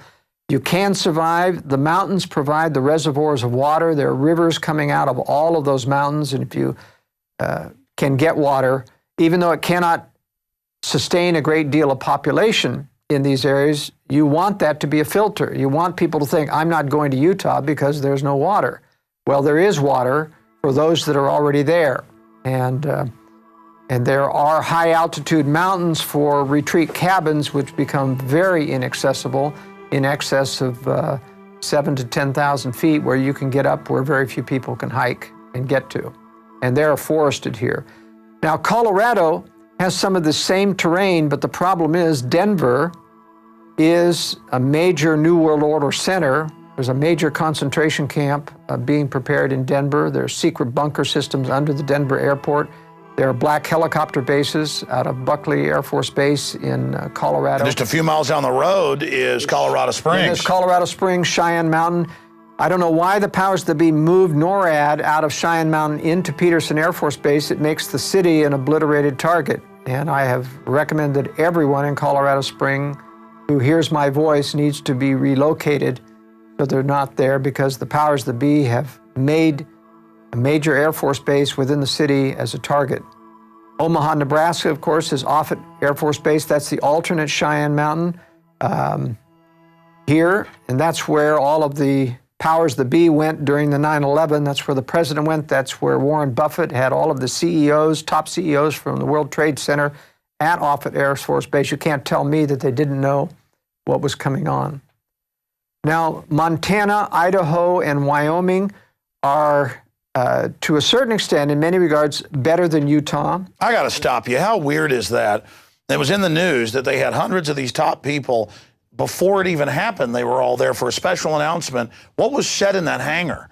What was done? I mean, did they say, look, you've seen what's happened, get in line? I mean, that talk about bizarre. It is. Unfortunately, nobody's talked. We don't know. They won't give a list of who was there, although we do know that some of the CEOs that survived were at Offutt Air Force Base. Yeah, who would have been in the World Trade Centers that day? That's right. Who would have been in the World Trade? They had advance notice. Now, I'm not saying that everyone who left knew what was happening to the World Center, but certainly Buffett knew. Certainly, he's shown himself to be an insider player. And that's the excuse to get him out. And plus, they're acting secretive about it. That shows you something was going on. That's right. So there are some advantages to being to the north in more hostile climate in terms of, this is the area right here, which Jim Rawls of the Survival Blog has his redoubt, which he feels is the safest area, but that's from a military standoff point of view. I don't subscribe necessarily to that for most people. Very few people are capable of engaging in a military standoff. I also give high credence to areas that have a high population base of people of the Mormon faith because they're preparedness oriented. They have a lot of food storage, a lot more than the population in general. Shifting gears, I noticed Montana and North Dakota has incredible nuke strike points. That's right. These are where your missile fields are still remaining in the United States, and that's why I give a very poor rating to anything in this area here. But there's a mountain range separating this safe area here, and that is not a missile strike area. That's a Bureau of Land Management area here. But this is where Pastor Chuck Baldwin went with his people, Whitefish, Montana, Kalispell, Montana.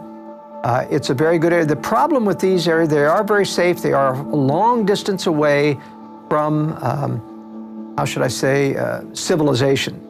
So you got to take 2 hops to get to a major port like Seattle or other place where you can fly out. So if you're running a business, if you have to travel, that's why for most people, this area around Salt Lake City, even though I don't recommend the city itself, this area is much more user-friendly in terms of getting... Moving quickly, tell me about the Midwest. Tell me about Austin, where we're at. Tell me about...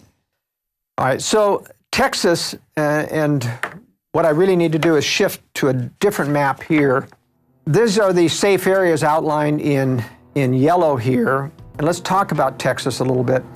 We have accentuated, this has been enhanced graphically to show population in red. Every one of these dots are thousands of people. And what we've shown here is like an arterial system. This is where your danger zones are, where large population centers are. San Antonio is a large one. Dallas-Fort Worth is the largest. Houston is a large one here. And you have to realize that those population centers, when these cities die through cutoff of supplies and infrastructure, are going to get out in the hinterland. Most people are going to try to follow roads to get to a place where they have relatives or they know other people. They're not going to make it. The freeways are going to be crowded. They're going to run out of gasoline. They're going to run out of food. And then they're going to start to go north and south of those freeways. And that's why these areas here are away from those patterns. This in the southeast Texas area, the pine forest, this is beautiful country around Palestine, Texas, etc. Yeah, we've got a ranch right there. Yeah. There's a lot of beautiful land here, but there's a lot of little towns there. In other words... Well, when hurricanes hit, they had one a few years ago, crime exploded as everybody got flushed out of Houston. And literally the millions of illegals, that was one of the big problems. It just poured up into these areas. But a bunch of people got shot when they were trying to rob and stuff. But it was a crime wave up here as everybody got driven out of Houston when it flooded. So these are what I would call macro recommendations, meaning these are general areas where you want to find specific. It doesn't mean that everything is as safe as everything else here. I give specific recommendations in the book of how to find specific safe properties. It's just if you're going to be in Texas, here are safer areas. That's right. Here are bug out routes. Right. These are the areas, and these are the dangerous areas that you don't want to be anywhere near close. Remember, you can look at these as pockets of high density people that when things are cut off, they suddenly triple their size, and everything around that becomes compromised as they expand out to look for food. So even though you may right now have a real nice piece of property outside of Austin, if you're 20 minutes away, the chances are it's going to get overwhelmed at some point. So you need a leapfrog strategy for minor, moderate catastrophes. You can survive 20 minutes out, but then you need a cabin out there in the hill country further on that's out there so far that nobody's going to walk to it. That's the basic strategy. And as you see in this of the Midwest here, you see these huge areas, Detroit and Chicago and Columbus and Cincinnati. And even though there's a lot of rural, and you drive through those areas and you think, gee, this is still very rural, you've got to look at these depictions that we've made of how dense these populations are. And when they spread out, all of these areas around those are going to be compromised. And so you have to be pretty far away to even have any chance of surviving. And you're much better off when you start getting further west, where it gets... And just watch what the elites do. It's on the news. They're building bunkers and castles and armored redoubts in the Ozarks. That's right. I mean, it's amazing. And I know you've built some of these homes or advised on them. That's right. So let's go to Idaho then, if you want to bring up the map of Idaho, and we'll talk about a safe state and some specific areas in this. Now, Idaho has Boise here, which is the only economically viable area for people who have high income jobs, technical jobs. Boise is kind of a new technical center. This is a beautiful farming valley along the Snake River. Good areas on either side of this. This is all irrigated farmland. This is a little better out here in terms of being away from the main freeways. Very few people come up this way, but this is a beautiful retreat area here. Lots of farmlands here. This is Jackson Hole over here, which is not a good area, but this is a beautiful mountained forested area here where lots of high mountain cabins, and yet you can grow crops down here in this area. This, however, this shows how I point out in the book, climate plays a role. This is the rocky chain coming down here, and then it goes down into Utah. Your cold mountain air from Canada comes sweeping down in here, and you get some very severe cold winters. These areas are almost 15 degrees warmer in the winter than these areas because these mountains keep this cold air from coming back into this area. This is a banana belt here in Idaho around Lewiston. One of the top retreat areas here is along the Nez Perce River. This is where Kuskia is. This is the Nez Perce Indian Reservation, which I don't recommend you get on because of the sensitivity of minorities taking back their land, even if they contract with you. But here you get Columbia River, moist northwest air. You get trees growing down at the 2,500 foot level, conifer trees, whereas here in the high mountain and in Utah, you don't get conifers up till 6,000 feet. It takes snow to melt to grow conifers. But here you get enough rain from the northwest coming over that you have a microcosm. This is like northwest climate, clear up here into the panhandle of Idaho. A lot of beautiful areas here, Boundary County, around Sandpoint, Idaho, no building codes up in Boundary County. This is where Hayden Lake is, where the Aryan Nation was. They have been rooted out. This was a government operation of playing like they were neo-Nazis. They had hired Pastor Butler to run that organization, but they're cleared out now and gone. So this is healing.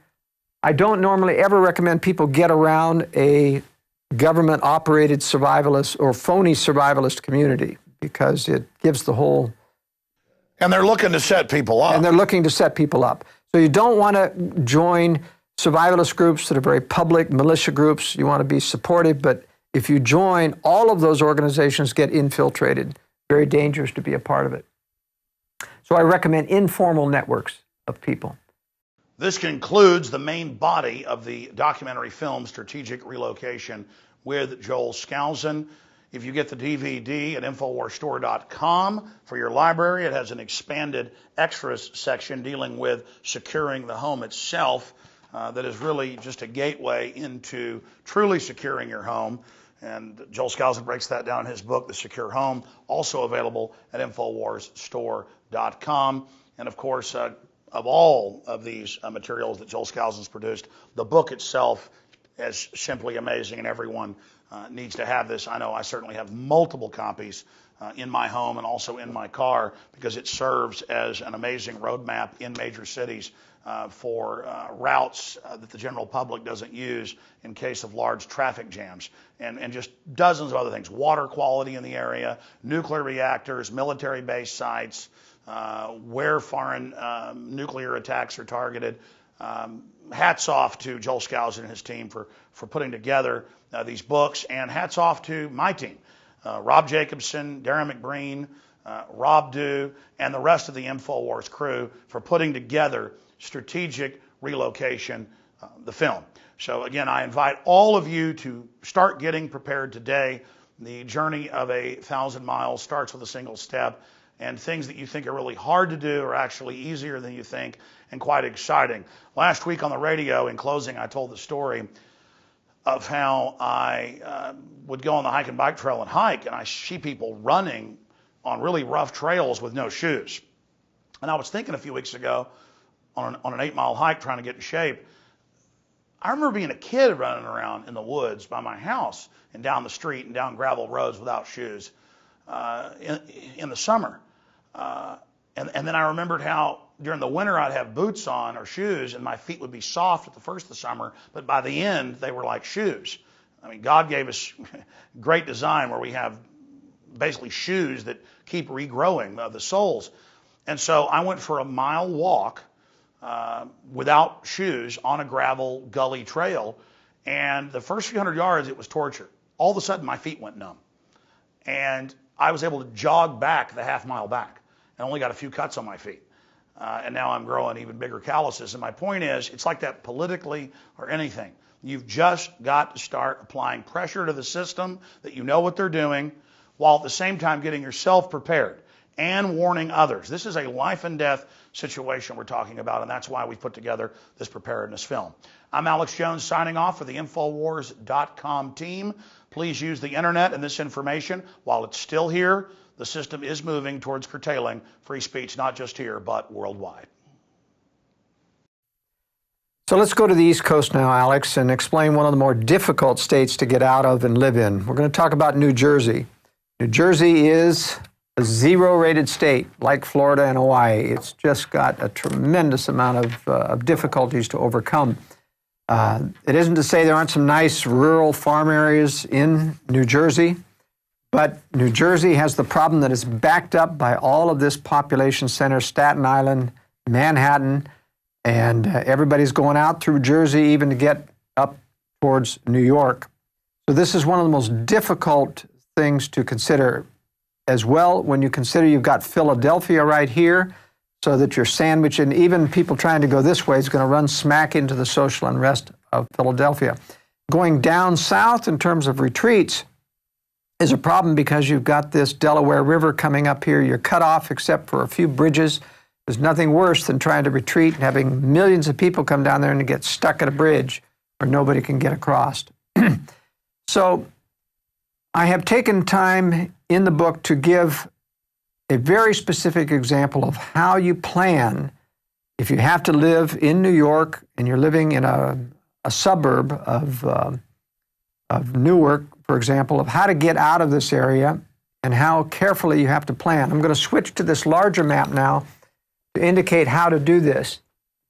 This is Newark, Manhattan here, Staten Island. In our example, we've got a family living in Livingston.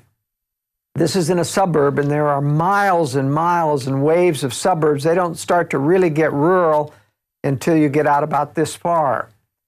This is a close-up of where we live in Livingston here, and it shows the problem. We've got freeways here and here, and a lot of people don't realize that these freeways are trap zones. You cannot cross the freeways unless you find an entrance or an off-ramp or an exit. And I believe that in a crisis, not only will the freeways be packed full of people, that all of the on-ramps and the off-ramps will be packed with people too, and you won't be able to cross the freeway, even if you don't want to get on the freeway. But in every freeway, there are a few places. One is right here.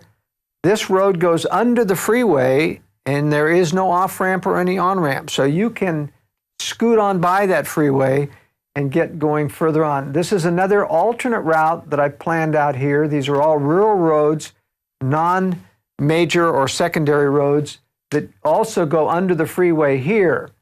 It's very, very important. You've got river obstacles here. You've got to watch for bridges.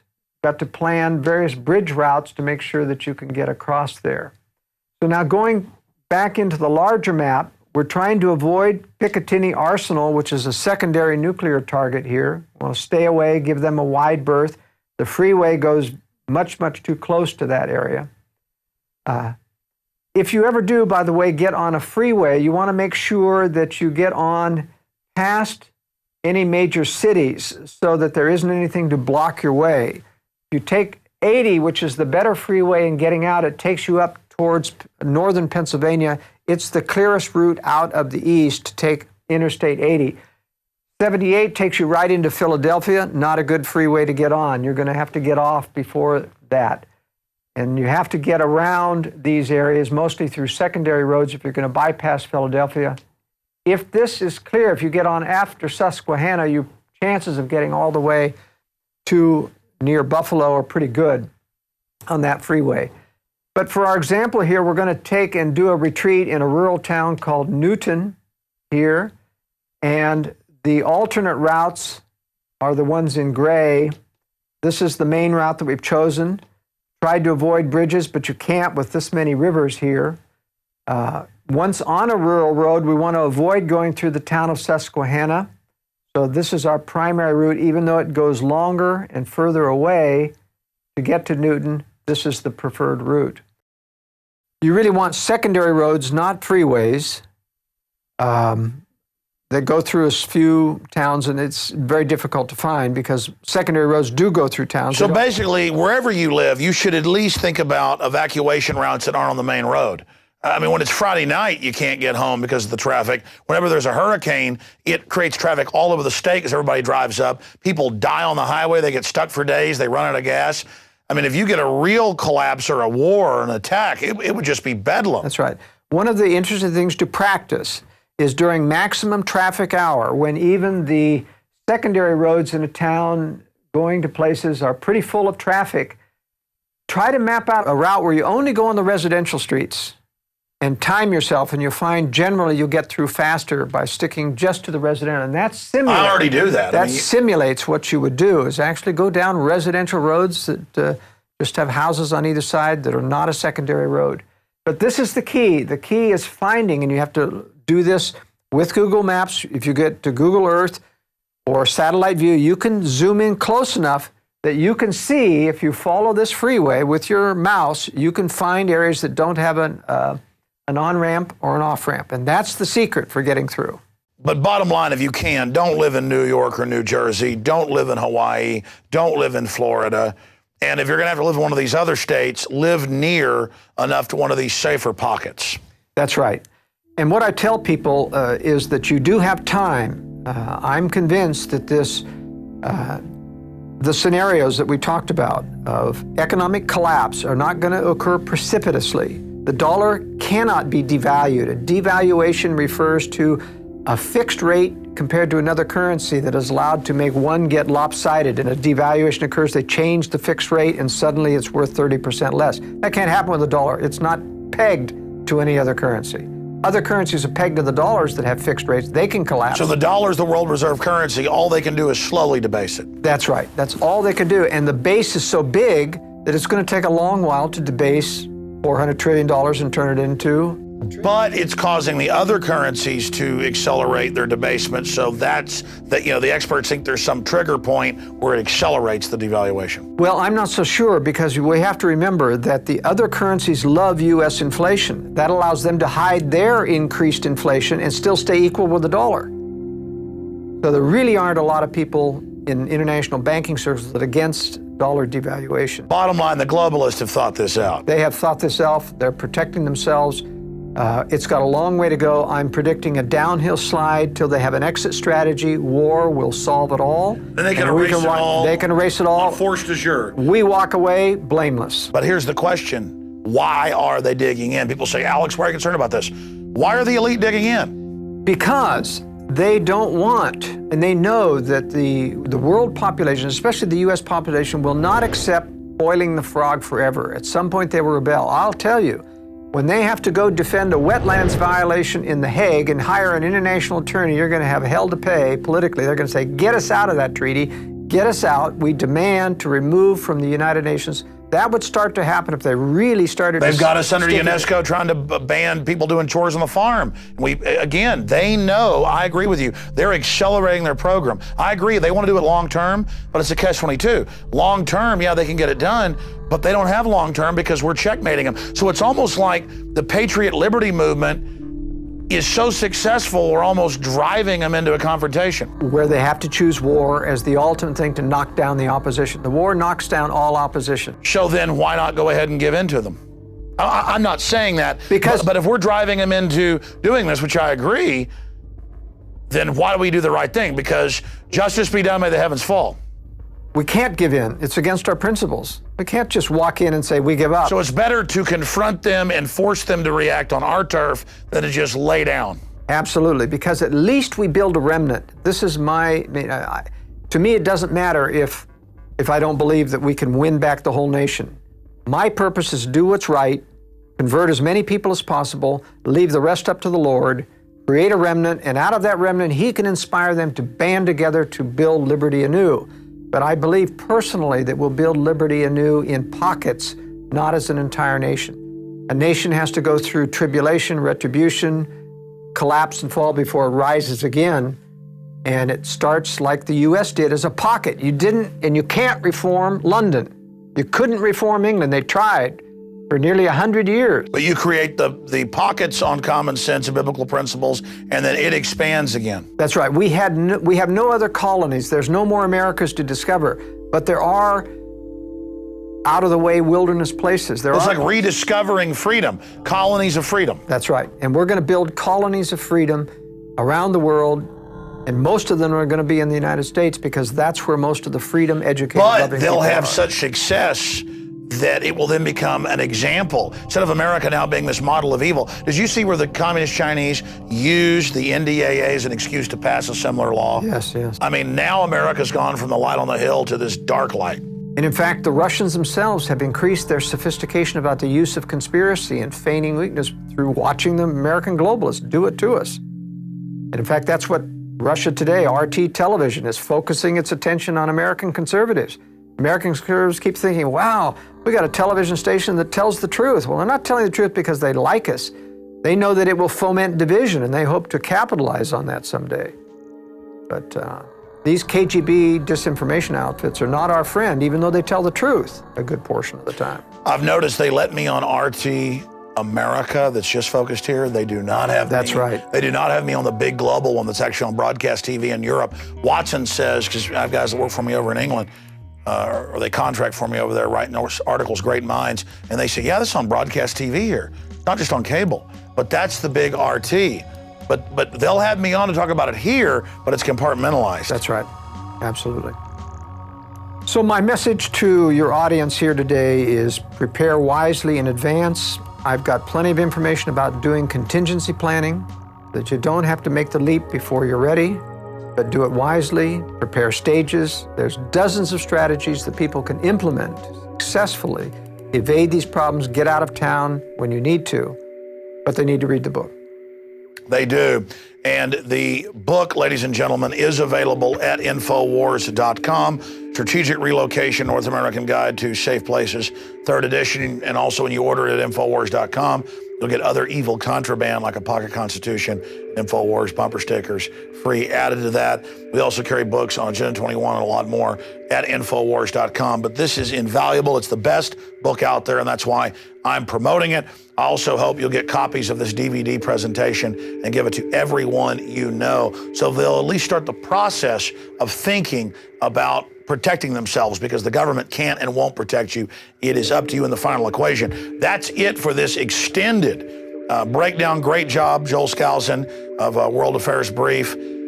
We're going to also have some extras here on the DVD that expand on how to secure your redoubt or your bug out location, that cabin, if you're able to secure it. So that's coming up in the expanded extras. Thank you for watching.